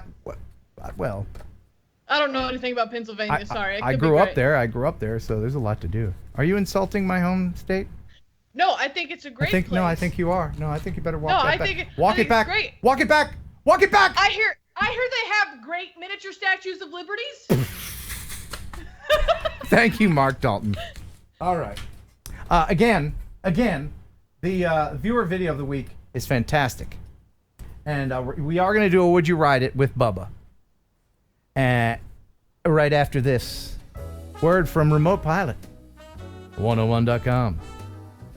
Ashley, you've been droning for a while now with your little mini. Are you going to go ahead and become Part 107 certified? I have a plan to start taking the classes in August. Oh, good. Good. Because, you know, as your YouTube channel grows and it makes money and it's monetized, that means that's in furtherance of a business, which is kind of the FAA's stance on professional drone people, which is what you are now. So get over to remotepilot101.com. That's Jason Shapper. On a scale of 1 to 10 of hotness, Ashley, where would you put him? Oh, man. You know what? I give him a 10. Let's do it. Yeah. All right, we're going for a 10. Dude wears 2 watches. Why? Yeah. That's a long story, but it's because of me. Anyway, he's a tanned god, and he will teach you. he will teach you how to get your Part 107. It's the best learning course online available. You can go at your own pace. They have, quizzes afterwards, and for just a low price of $104, that's for life. For life. Wow. And that is with the discount Heron18, HERON18. Get 30% off. RemotePilot101.com. And now here's Ashley with a wrap up. You got to get your pilot's license if you want to do anything commercially. And is he going to be at your birthday party? No, but there will be representatives there. Yeah. Well, so there's going to be representatives, and that's part of my wrap-up. There you go. And I will be putting together a cardboard cutout of Jason Shepard, just so that any ladies that show up can kiss him and get their picture with him and swoon on him. Wouldn't that'd be funny, wouldn't it? That would be hilarious. I really need to get a cardboard cutout of Jason Shepard. We can put sunglasses on him, put some FPV goggles on him. That's very cool. Put him in compromising positions. That'd be awesome. Anyway, remote pilot. I love it. Yeah. All right. So, Ashley. Oh, we missed a super chat, by the way. Sorry. Oh, we did. Oh. Yes. From Steve-O, a 5-pounder. Thank you. Hi, Ken. Currently working on furlough. We enjoy your show from the UK. Great job, all of you. Keep safe. Thank you very much. I appreciate that. Again, thank you to everybody in Europe and around the world who are up at a wacky hour watching this stream. Much appreciated. All right, so here's Ashley with a joke as I bring in James Bubba Benson from Louisiana, who has all sorts of drone legal trouble. All right. This is, what did the fisherman say to the magician? What did the fisherman say to the magician? Magician. Pick a cod. Any cod. Oh, no.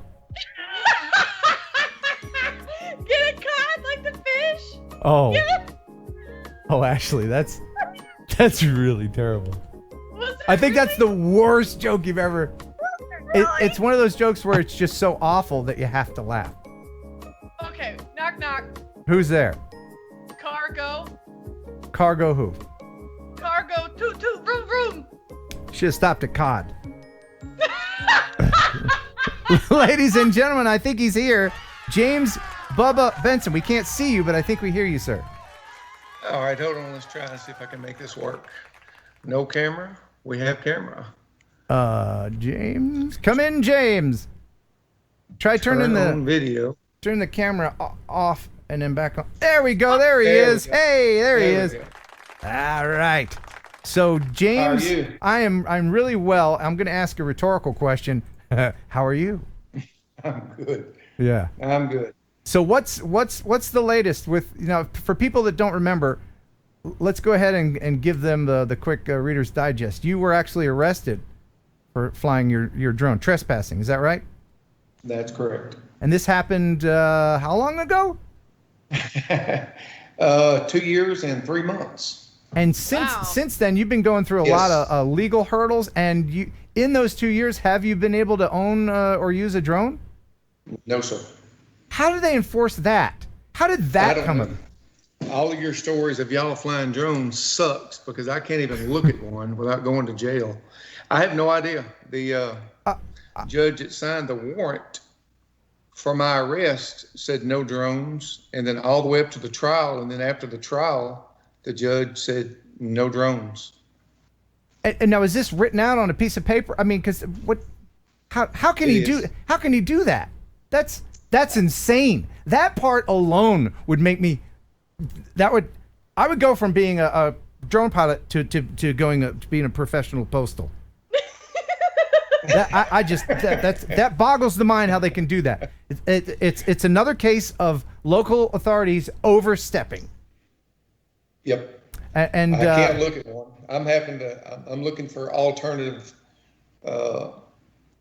something to fly that's not a drone. I can fly anything but a drone. I can't even own a drone. What about for 2 years? So would that include like fixed wing or any kind of RC flying thing? He said drone. He didn't say anything else. So I guess I could fly a cardboard box if I wanted to. Oh, okay. All right. Well, the word drone is kind of a misnomer. You could, the FPV community doesn't call them drones. They call them quads. So nope, I'm flying a quad. They just call it a quad. It could come down to syntax, right? At this point, I don't want to push anything any further than I have to. Yeah. I'm on probation for 2 years. And at any time, I'm thinking maybe that 90 days in jail will wind up happening for me. So I'm not gonna. You had a suspended 90-day sentence, is that right? Correct. Okay. So just very quickly, take us back to what happened. What were you doing that caused the arrest? Okay, I had to be careful about what I say because this is ongoing. But yes. I can say that I was arrested for criminal trespassing for 2 flights, one over the property and one around the property. And that second flight wasn't even me. Both flights were at 400 feet. Neither of them. The first flight didn't stop over the property, ever. The camera was pointed down for a few seconds, but it never stopped over the property. The second flight just flew around it and never touched the property. That's the one I was arrested for. And whose property, don't say their name, but what type of person has property that gets all their panties in a wad over somebody with a drone? Somebody that desperately wants a drone? Somebody that's jealous of somebody that has a drone? Somebody that has mother issues? Somebody that maybe needs a hug? Maybe just need a hug? All of the above, I'm thinking, but also being a deputy. Ah, sheriff. Okay. Right, yeah. Okay, Yeah. so it's safe to say that this is some kind of good old boy network? That's what it looks like. It was a 3-day trial, 24, 25 hours. There was news and newspapers, television stations there. There were people there, there were reporters there that said they had never even seen murder trials with so many people. There was law enforcement standing in every corner of the trial from start to finish. Well, now, of course, it's easy for me to be disparaging when I don't have a dog in this hunt. But I tell you what, you actually do. Yes, that is true. The entire drone community has invested Everybody has a dog in because this fight. this could happen to anyone. What happened to you? You just get the wrong person upset, and you're off to the races. Now, I have to say that I'm very glad that you seem to be sticking with it for 2 years. You've got a lawyer. You're going all the way to the Louisiana Supreme Court, if necessary.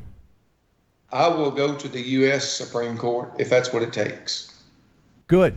Now, Yes. you told Yes. me, and again, let me know what I can and can't talk about, but you told me that initially they weren't going to allow the video, the records from the flight to be used in Drone flight. Right. Right. But they No. did. She tried to get them discluded. The prosecutor did, but inevitably the judge ended up allowing the flight logs. Mm-hmm. They were supposed to help me, but in the end, the state used them or attempted to use them against me. In what way? They tried to say I was flying out of line of sight, and because I was out of line of sight, then I wasn't abiding by the FAA rules, and if I wasn't abiding by FAA's rules, then I wasn't flying legally. And then on one of the flight logs, the one I was speaking of a while ago, the drone was pointed down, which was directly over the property in question for a few seconds. So because my drone was pointed down, I must have been flighting or conducting surveillance. And of course you weren't spying because that's whatever that's the go-to of everybody. What else can they say? And the whole it is trespassing, right? They're saying trespassing. Well, that's it. How can you trespass if you're not physically there? It's tantamount to taking a rock and throwing it in someone's yard. Well, that rock is trespassing now. That's it. They can only, in the state of Louisiana, can arrest you for trespassing if you were conducting surveillance. They have to prove it, but the only way that they can do that is if you were conducting surveillance. There was no proof that I conducted surveillance. It was a clown show. There was nothing there to prove it other than the camera being pointed down. And one of their experts brought a picture in, and it looked like it was a satellite picture. It didn't look like a drone picture, but it looked like a satellite picture of some city. I don't know where that was at. And it had a blow up on the side of a man walking on the sidewalk. And according to him, you could pinch and zoom in far enough at 400 feet that you could see somebody holding a phone or whatever, and which is not the case. This is the thing that people that don't know anything about drones always think. They always think that there's some kind of sophisticated zoom system on there. If I wanted to spy on someone, I wouldn't use a noisy flying camera. I would sneak around in a ghillie outfit with a zoom lens. Wait, I'm admitting. No. Anyway, that's You just better be careful. yeah. No. But by the way, TriPro wanted to ask if it was a trial by jury. Was it a jury trial? No, it was a bench trial. Bench trial. Okay. Yeah. So, but if it continues, you could have a jury trial. No, at this point, trials are over. Okay. I was convicted, so the only thing that can be done now is an appeal, and it's not really an appeal because it's a misdemeanor charge. Where if it was a felony, then it would be an appeal. All they can do in my case is file what they call writs, and that writ is a lawyer sits and writes out everything that was done wrong, and accompanies that with information from the trial transcripts that substantiates his claim that it was wrong. Okay.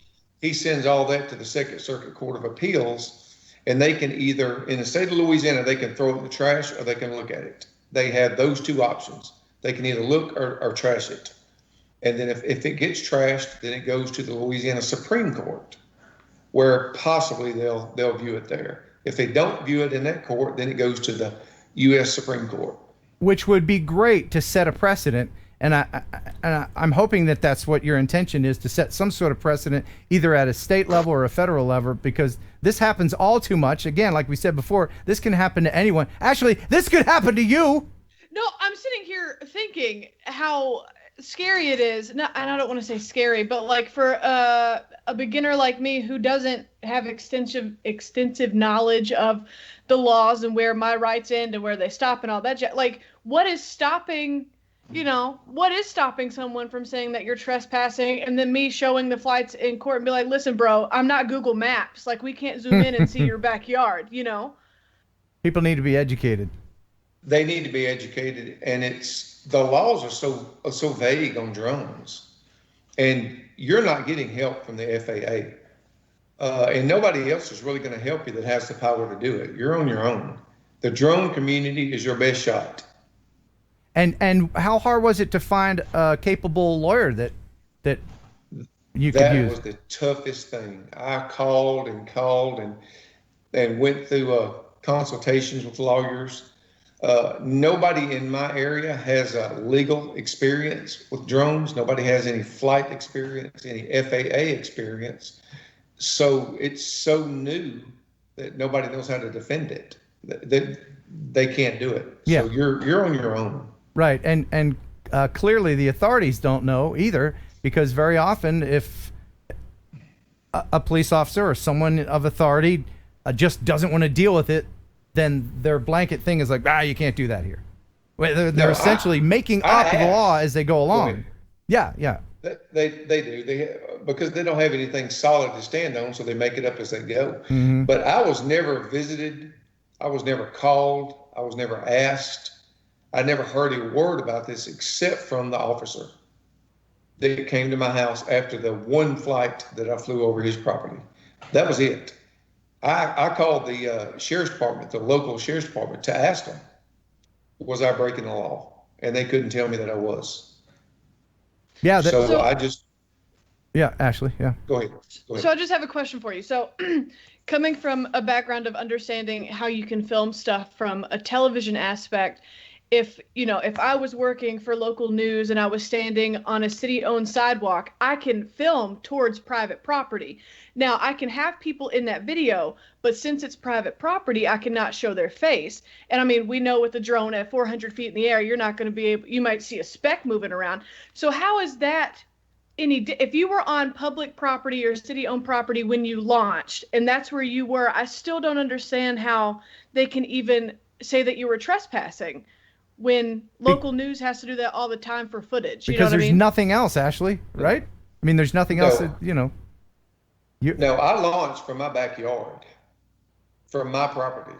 Yeah. So and I land on my property, right? So supposedly anything that you can see from a public vantage point is fair game. Right. Right. You're supposed to be able to see that, right? Yeah, that's what I don't. So I guess I'm just now getting gung ho about this as well because I don't know the laws. But like, I don't understand why your lawyer and maybe they did. I don't know anything about lawyers either. But I feel like that would have been a good point to make as well, because local news can do that, a civilian can do that, as long as you were on your property or public property, you can film onto private property. Whether that be drone, television camera, your cell phone camera, whatever. Correct. I am from Podunk, Louisiana, where there isn't a lot of knowledge. There's not a lot of help. Very appropriate. Very appropriate. Yeah. You don't have a lot of help here. Everybody knows everybody. They play golf with one another. They have lunch with one another. And everybody helps one another on their side of the fence. On my side of the fence, you're on your own. So you have to fight as good a fight as you can and hope you win it. And I did not. I'm very sorry that happened to you, but I am glad that because I mean, just to think, in 2 years, imagine this is something you think about every day. It's something that's been with you. This is something that's part of your life. That one flight from your backyard that we all forget, you're never going to forget. And it's a terrible thing, but I know everybody in the chat, I'm going to read the chats later. People are livid. Are they?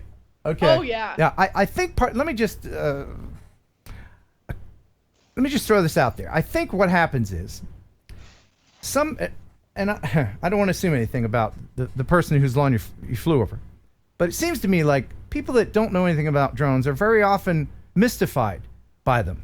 They could be frightened by them and frustrated that there's not anything that they can do. Usually if something comes on their property, they can chase it down or ask it to leave or shoot it. But drones are hard to shoot. Please don't shoot drones. But to be fresh, to be that type of person, and to have this happen to you, you feel kind of helpless. And the only thing you can do is, trespassing. That's it. What else do you have? Hopefully, as the laws, because drones aren't going away. They are here, and they're doing great things. I said this last time we talked about it, and I got all bent out of shape. What if this same person is drowning in their pond, or they're in some quicksand, and the drone comes in with a rescue, right? They're nope, get off my property. I don't want to be rescued by a drone. No, they're not. They'll be like, throw me the life ring or whatever. It's just people don't have a positive experience with drones. They're always going to vilify them until drones are really nice as long as they're convenient. And then when they're not convenient for someone, then they're something that shouldn't be. We shouldn't own. Law enforcement should have them, and we shouldn't. As long as they're convenient, they're really nice to have for people. So if you were to search and rescue and find someone's child missing in the woods, then you're going to get an attaboy, a pat on the back, and probably a line or two in the newspaper. Mm-hmm. But if you fly over someone's property completely legal and that person doesn't like it and they have a little bit of authority and they run up and complain about it and then come to your property and then get ran off of your property, then it's going to become a problem for you because then it's no longer convenient for them. But if all of these people in these chats and everybody that loves drones and flies drones and lives drones and makes their living with drones don't band together, this is only the beginning. This is not going to end here. Louisiana is going to be the epicenter for this explosion, and it's just going to go out and east and west and north and further south. It's going to take over if people don't band together and put a stop to it.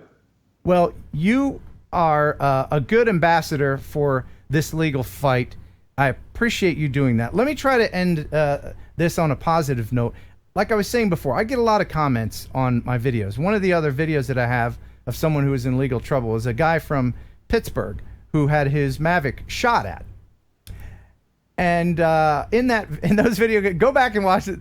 Check out the comments, people. There are some doozies in there. There's people like, and I'm going to try very hard not to use the accent. But there's people who... All right, I will. You come on my property, I'm going to shoot you down. I don't care what they say. I know you're spying on my wife. You're spying on my daughter. Oh, good God, with your zoom lens. Anyway. Zoom lens.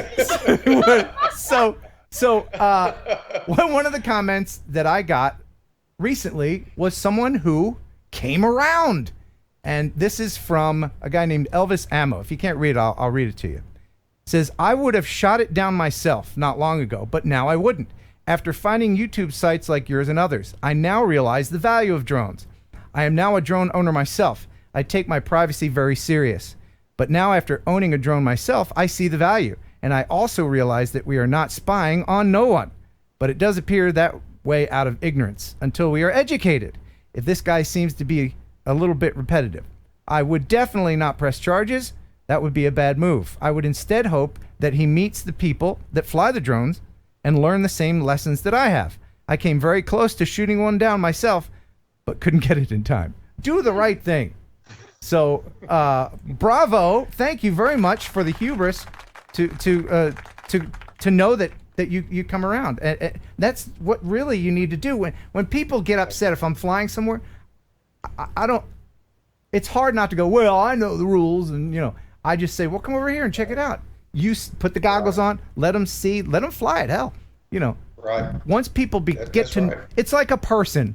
You can vilify a group of people, and then you meet someone from that group. You're like, well, judge for yourself.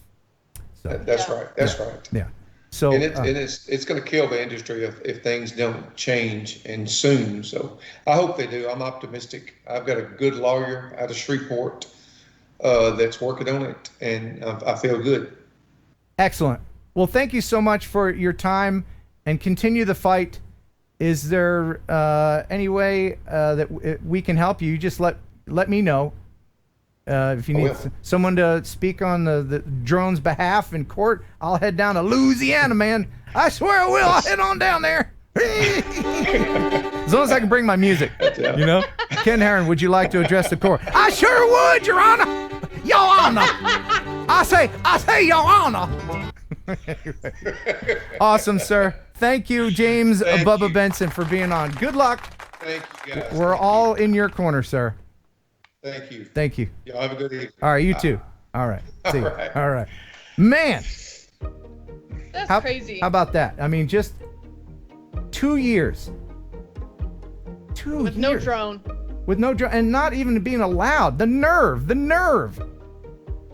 Wow. Anyway, you know what I need after that? What you need? I need to head into the Raz chamber. Let's head on in, shall we? Let's do it. Let's rinse off the filth of the Louisiana judicial system. Yes, we're all here in the Raz, where everything is good. Yes, no one can tell you not to fly your drone. No one will shoot at your drone. Everything is perfectly wonderful. Free Louisiana gumbo for everyone. But I will say, you eat too much of that gumbo, what happens? What happens, Ashley? Do you get a little gassy? You might get a little gassy. But remember, the number one rule in the Raz is no farting in the Raz.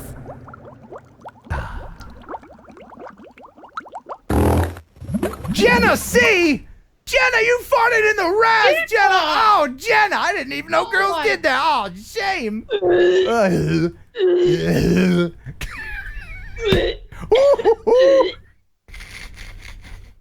Oh dear. Hey, oh. You know what that just reminded me of? What? Who I haven't seen in a very long time in the chat. Where is John? We're John. John. John. People know what we're doing. Have you seen him recently? I haven't. And you know who else I haven't seen? Who? Ray Bob and his antics. Where's he been? Where's he been? Anybody know? I hope he's okay. That'd be terrible. Okay? I know. Are both of these people okay? Yeah, I hope so. All right, now let's see the lighthouse, shall we? Let's do it. All right. This is from Daniel McDonald. Oh, and we're going to, right after one more video after this, then we're going to play the Ashley Nature Clip game. Oh, and I didn't even mention, as the stream is going to be extra long tonight, I hope everybody's still having fun. You still having fun, everybody? We're good? We're on board? We're good, everybody? We've got 325 hanging out. Oh, hell! That's good. All right. That's a good number. So, well, Do you want to do 2 games? Yeah, the Ashley clip game is real short. And then after Okay. that, instead of 1 second song, I've got acapellas of songs. Ah. Just the vocals. And we'll Okay. see if you can get. A lot of them are from your era. Oh, perfect. Ashley was born in 1994. Can you believe it? I'm a baby. She is a baby. This is from Daniel McDonald. Ken, the only edits I have ever completed in my first 1.5 years of flying a DJI, never really completed. Lol. I must have 400 hours of footage. I will be the first to admit I'm a lazy editor. Ken, perhaps my videos will prove how lazy I am, because I could likely edit better if I wasn't so damn lazy.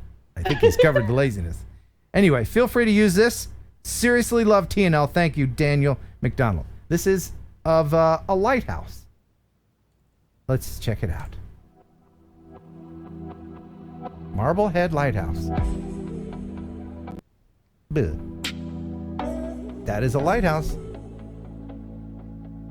I'm loving this music. Boom.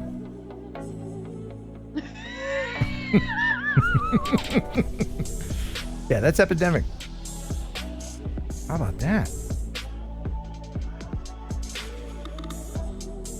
Yeah, break it down. Hey, hey. Girl. Go on, Look at shouty. those houses. Yeah, isn't that neat? That's awesome. Thank you very much, Daniel, for sending that in. Appreciate it. Again, if you want to send one in, you can do it yeah. Ken Heron, upload at gmail.com. Hey. Nice. All right. Somebody said the four-eyed K9 said I have cheese in the back of my fridge that's older than Ashley. Sorry, that's so funny to me. That's funny. I mean, you got to clean out the fridge once in a while. Every now and at least every 26 years. Old cheese anywhere is no good.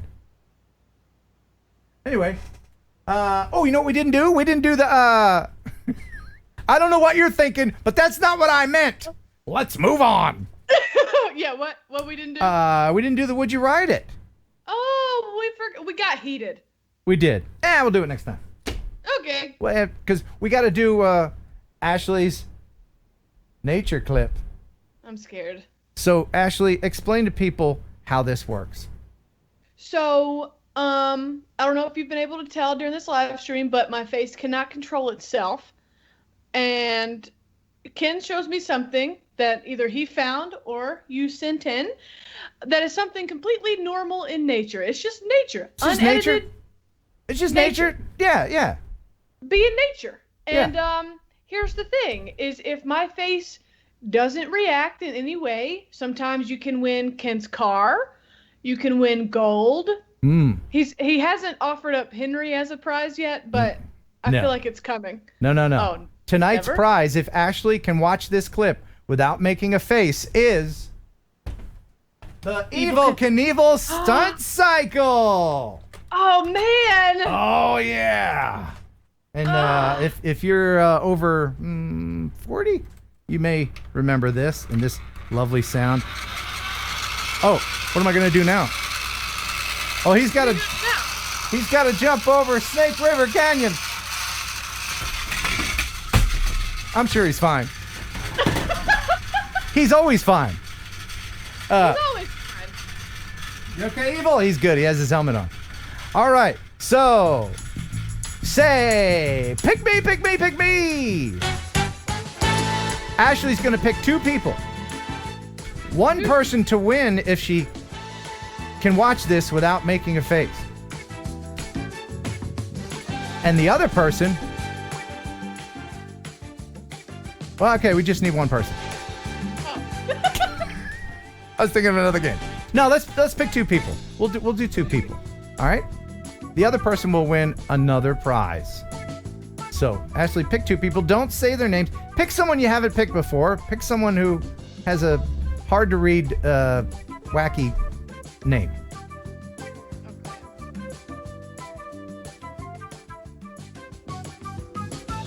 I will tell you that this particular nature clip does not have poo in it. Oh, really? No poo. Poo free. Okay, I got somebody. Okay. You got two somebodies? Yeah, I got two somebodies. Okay, excellent. And then there's another video afterwards to cleanse your palate because this might upset you. Oh my God. Okay. It's time for Ashley's Real Gross Nature Clip. It's oh so gross. It's oh so gross. It's oh so very gross. All right. Hang on to your haunches and check this out. All right. It's just a couple of chickens. Wait, what's in his mouth? Oh, it's a mouse.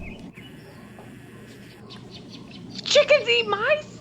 No, they don't. You were raised on a farm. You didn't know that? Look at that. We have pigs, not chickens. Oh, look, his leg's sticking up. Oh my God. I think that was his tail. That's it. Ha ha! Your thoughts, Ashley? I did not know chicken. I mean, I knew they ate like their own poop and stuff, but I didn't know they would eat a mouse. Well, I mean, I guess if they're hungry enough, right? I mean, yeah, I guess I'd eat a mouse if I was hungry enough. So nobody won the stunt cycle, but I do have a consolation. Who wins the consolation prize? I think the winner is evil_iGaming D. That's a hard name to read. All right. Now, and you have one more person left, right? Yes. All right. So we're going to try the same thing with the cute nature clip. Okay? What? Try to watch this without making the face that you make when you see something cute. I'm already excited. Okay, sorry. And I got to tell you, it is cute. Turbo cute. Okay. Even I, a jaded person, I was like, oh. All right, you ready? Oh. You ready for this? All right. Here is the cute side for Ashley. These are foxes, and they're talking to each other.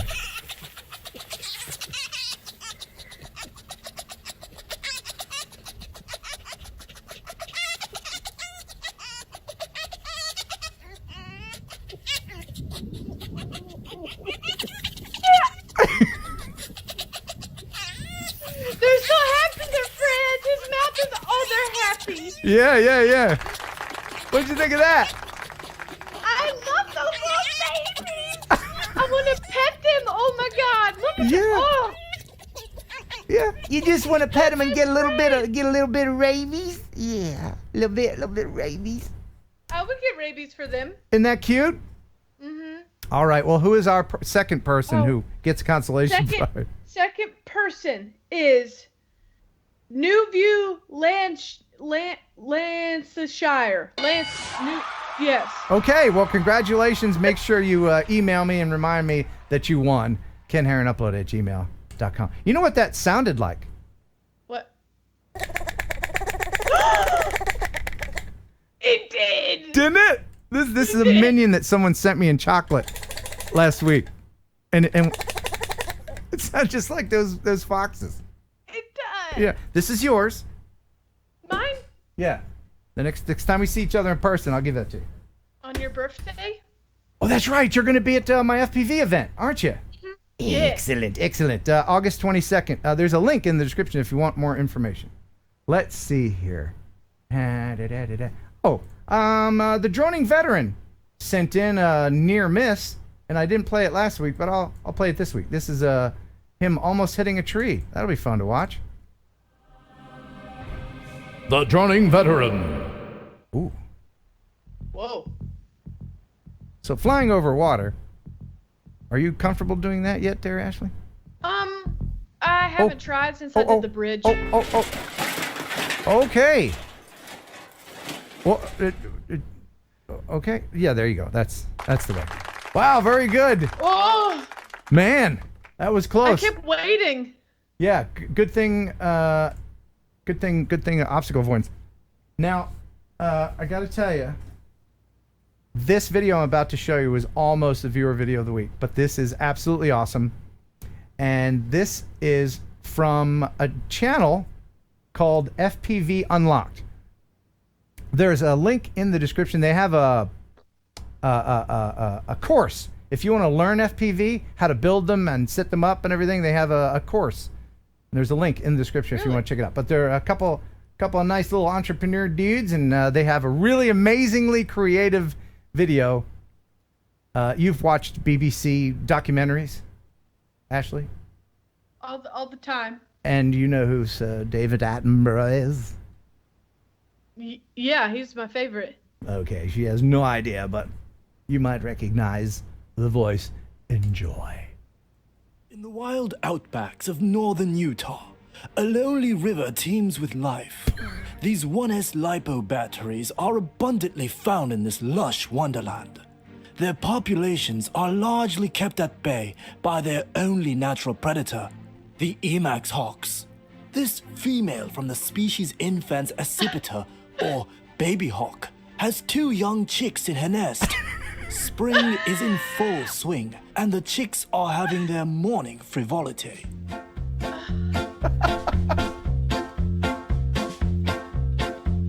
The mother knows that her chicks need to eat every 5 minutes or they will not survive. That's true. The mother's work is never done.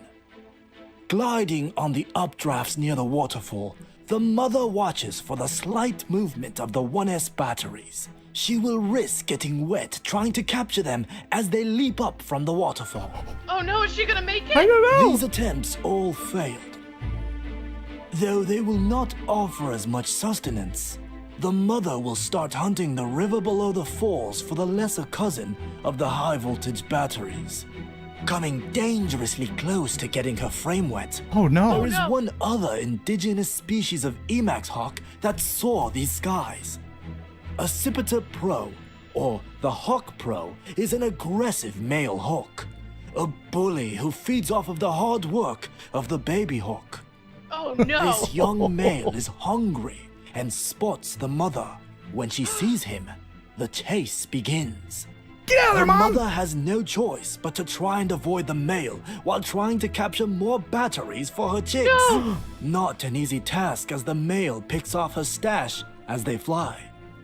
Oh God! The mother will go to extreme lengths to get rid of the male, including ascending the dangerous waterfalls, only to lure the male into diving it. If either one of them gets wet, there can be dire consequences. No! The chase will continue for several minutes while the mother tries to shake her pursuer. She cannot lead him to her nest, so she will fly as far away as she can to hopefully exhaust him into leaving her alone. The drama! The babies at the nest are getting restless. If the mother does not return soon with the batteries, they may not make it. No. In a desperate attempt, the male makes an aggressive move, crashing into the mother and snatching some of her batteries. Finally, by feigning a crash, the female is able to lose her pursuer. Free of pursuit, the mother will quickly make her way back to the nest. Full and rested, the chicks are now free to go out and explore their home. Yay! Yay! Wasn't that fantastic? Little baby! I was invested in the drama, weren't you? Me too! That's great. So again, that's FPV Unlocked. There's a link in the description. Thanks for letting us share that, you guys. I see him in the chat too. Okay, you ready for something random while we're on FPV and making people that don't like FPV ill? Well, hang on to your puke buckets for this. Whoa. No way. No freaking way, man.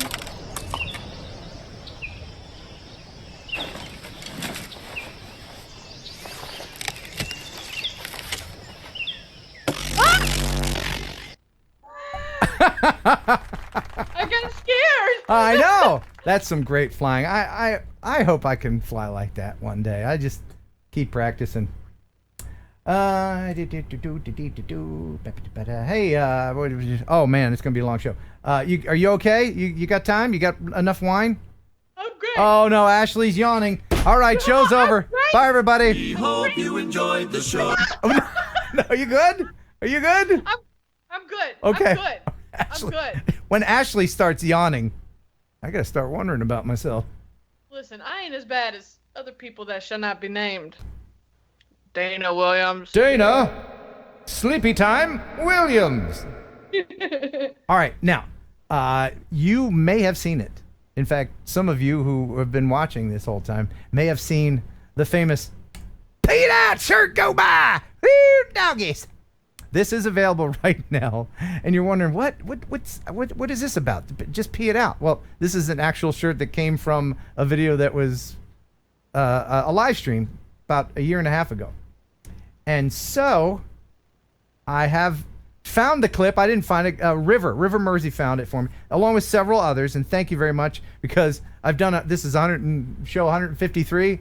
I didn't know like where this clip was because I don't keep track of it. I just put it out there and hope people like it. But this is the origin of Pee It Out. It's from show number 89. And I'll just let this play. Enjoy Pee It Out. This is from Todd Fox and Friends. Fox and Friends. Hey, Ken, this is a video that I thought you would be interested in sharing on Thursday Night Live. Does it have fire? Yes. Does it have fireworks? Yes. Every spring we do controlled burns on our pastures in southeast Kansas. The purpose of this is to release nutrients into the ground, which helps revitalize the prairie, and it also helps with brush and weed control. It's also really cool to see. So this year I thought, why not have a little fun with it? So we decided to use a few leftover jumping jacks and sparklers to assist in starting the fires. I hope you enjoy and keep up all the hard work. The drone community appreciates what you do. Todd Fox. So enjoy this fiery field, my friends in Kansas. Hey, I got an idea. We gotta burn this field anyway. Why don't we start it with fireworks? This could be anywhere in Tennessee. It always starts with, wasn't one of them holding a beer? Yep. Yes. I got an idea. Absolutely. You see a dude like sitting in the back of a truck holding a beer and he says, I got an idea. Run for the hills. Run for your life. Because this is not going to be a good idea. But this actually did work. Look at that. What a great thing to film with the drones. Look at that.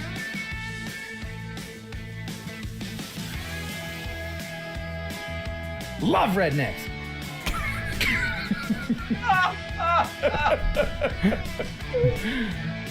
Oh man, Kansas. I almost worked there. Kansas? Didn't you live in Kansas for a while? No, Nebraska. No, Nebraska. Yeah. Same thing. Oh gosh. Send all complaint letters to Kelly Green. Look at this little tornado. Oh, wow. Isn't that cool? That's awesome, man. Thank you very much for sending that in. The video started out with 7 or 8 people. It was down to 1 by the time all the fields had burned, so that concerns me a little bit. Yeah. That was great. Hey, man. I got an idea. No, hear me out. No. Listen, I got some leftover fire. I know what you're going to say. Look, if it gets out of control, we can just pee it out. We can pee it out. Have you heard that? I have heard those words before. Look. Pee it out? Yeah, if it gets out of control, we can just pee it out. You got to pee, right? No, I got to pee real bad. So I'm fireman today. I want a t-shirt with like flames on it that says, don't worry, I'll pee it out. All right. Just pee it out. I'll pee it out. You know, dude, you've got to do a t-shirt on that. That would be a seller and a half. Hey, don't worry. I'm gonna pee it out for you.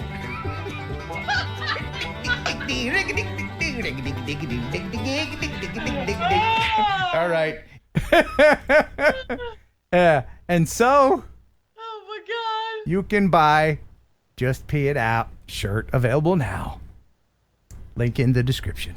Ashley, that's so funny. I'm gonna buy you one of those. Really? Yeah, would you wear it? Absolutely. Okay, and I'll make a little recorder around your neck so that whenever you get near people, you can just. Well, I tell you right now, I'm just there go pee it out. Just pee it out. Now look, I could pee it out because I'm a dude. I can cover a wide area. Ashley could do the same thing, only be a lot more footprints around it. All right, it's probably time to do viewer video of the week. You okay? Sorry about that. Too far? Too far? Okay, all right, we're good. All right, and we're bringing it back. And we're bringing it back. All right. So the viewer visit, we will do next week, and we're gonna do that other contest with the acapellas next time. You can be on again next week. Yeah, sure. Why not? YOLO. Okay, YOLO. Yeah, 2.5 hours is probably the hard stop for this stream. But anyway, viewer video of the week. Thank you very, very, very much. FreeWellGear.com. FreeWellGear.com provides the prize. ND filters for just about anything. Cameras, drones, and the winner this week of the viewer video of the week is Everett Swift. Ooh. Thank you, Everett Swift, for sending this in. This is unique, and it might make you shed a tear. Oh. Yeah, it's full of melancholy and Love thinking that. back to the olden times. He says, "Hey Ken, I tried something a little different in my latest video. Let me know what you think. My first attempt of editing soundtracks, so forgive the screw-ups. Everything was recorded by me, so no copyrights to worry about. Thanks for your dedication to the drone community, Everett Swift." And it is this week's viewer video of the week. It's called Imagine. In all the times and places on Earth, imagine the randomness that you exist in this time and place.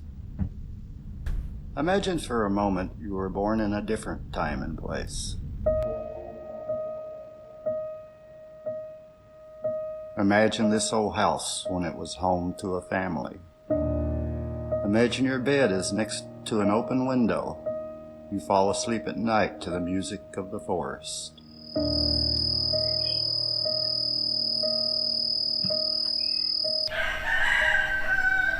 As dawn breaks, you awake to the sound of a rooster's crow and the sweet smell of honeysuckle. You sit and imagine the view if you could only see above the trees.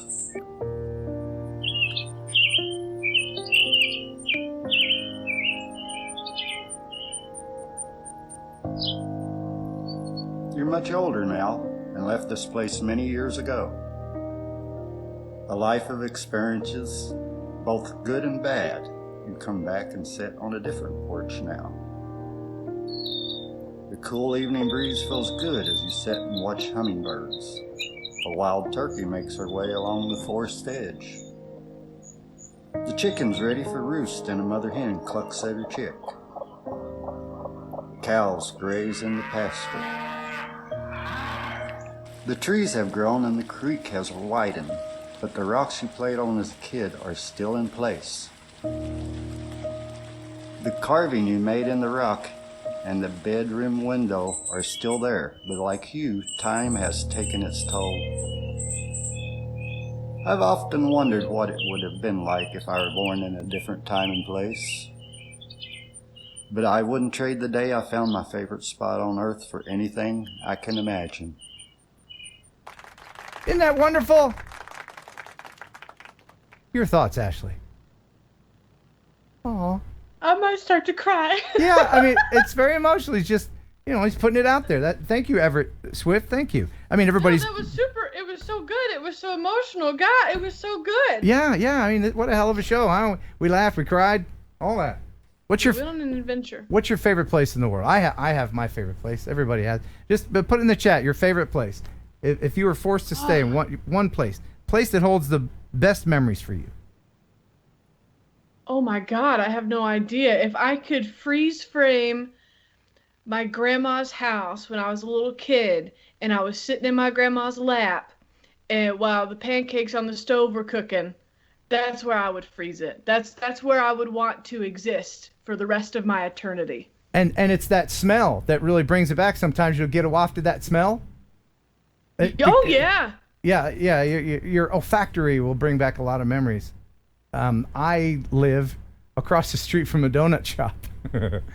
And in the early morning when I go outside to let Henry out or something, I smell that fried food donut smell. And it takes me back to Ocean City, New Jersey when I was growing up, 10, 11, 12. I would take my Huffy. I'd go down the boardwalk. I'd get up at like 2 a.m. when nobody was awake. I'd go down and be the first person at the arcade.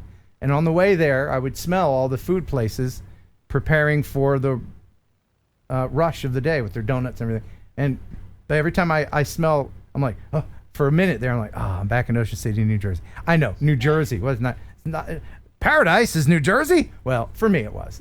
That's where I'd prefer to live. Now if I could choose somewhere to like sit and have a drink for the rest of my life, it would be the Grand Caymans, like no doubt. The water is clear, ocean breeze, beautiful. But if we're talking that deep sentimental stuff, it'd be the grandma one. Yeah. Yeah. Do you still have your grandma? Yeah, I'm lucky enough to have, yes. Yeah, I had to think. Okay. Oh, yes. Well, it's probably time to visit. Probably time for a visit. Yeah. No, I have my grandparents on my dad's side, and I still have my mom's mom. So I'm very lucky to still have them at this age. Good. Yeah, cherish. I had my grandmother until the end of 2017. So I was very fortunate. I still have my mom and dad. So yes, be thankful for everybody in your family, and I consider you guys my extended family, my community. Yeah. I love you guys. Aww. That's so touching. Yeah. All right, let's get out of here. We hope you enjoyed the show half as much as you would have if it had been twice as good.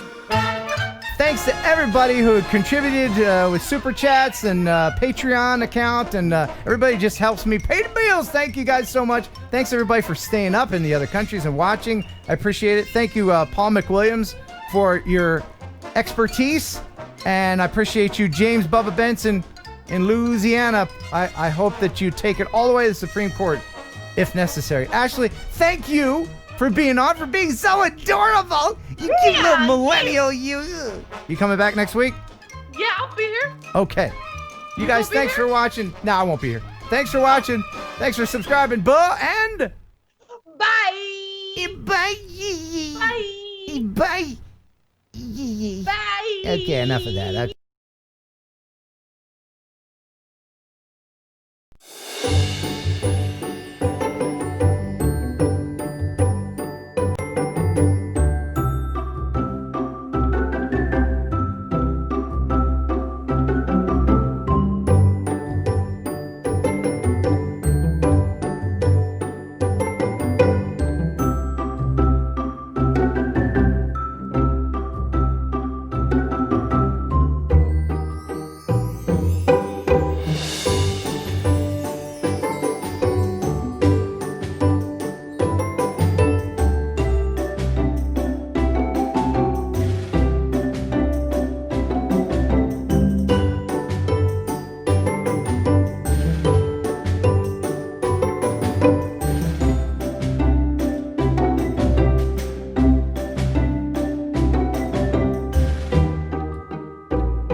enjoy pigeon jerky. Pigeon jerky. The killer can process meat. Say I enjoy pigeon jerky. Pigeon jerky. Then you give your family a treat. Establish nutrition to help them grow. And it's full of fiber to make them go. You enjoy pigeon jerky. Pigeon jerky. A killer can process meat. Yeah. That was so funny.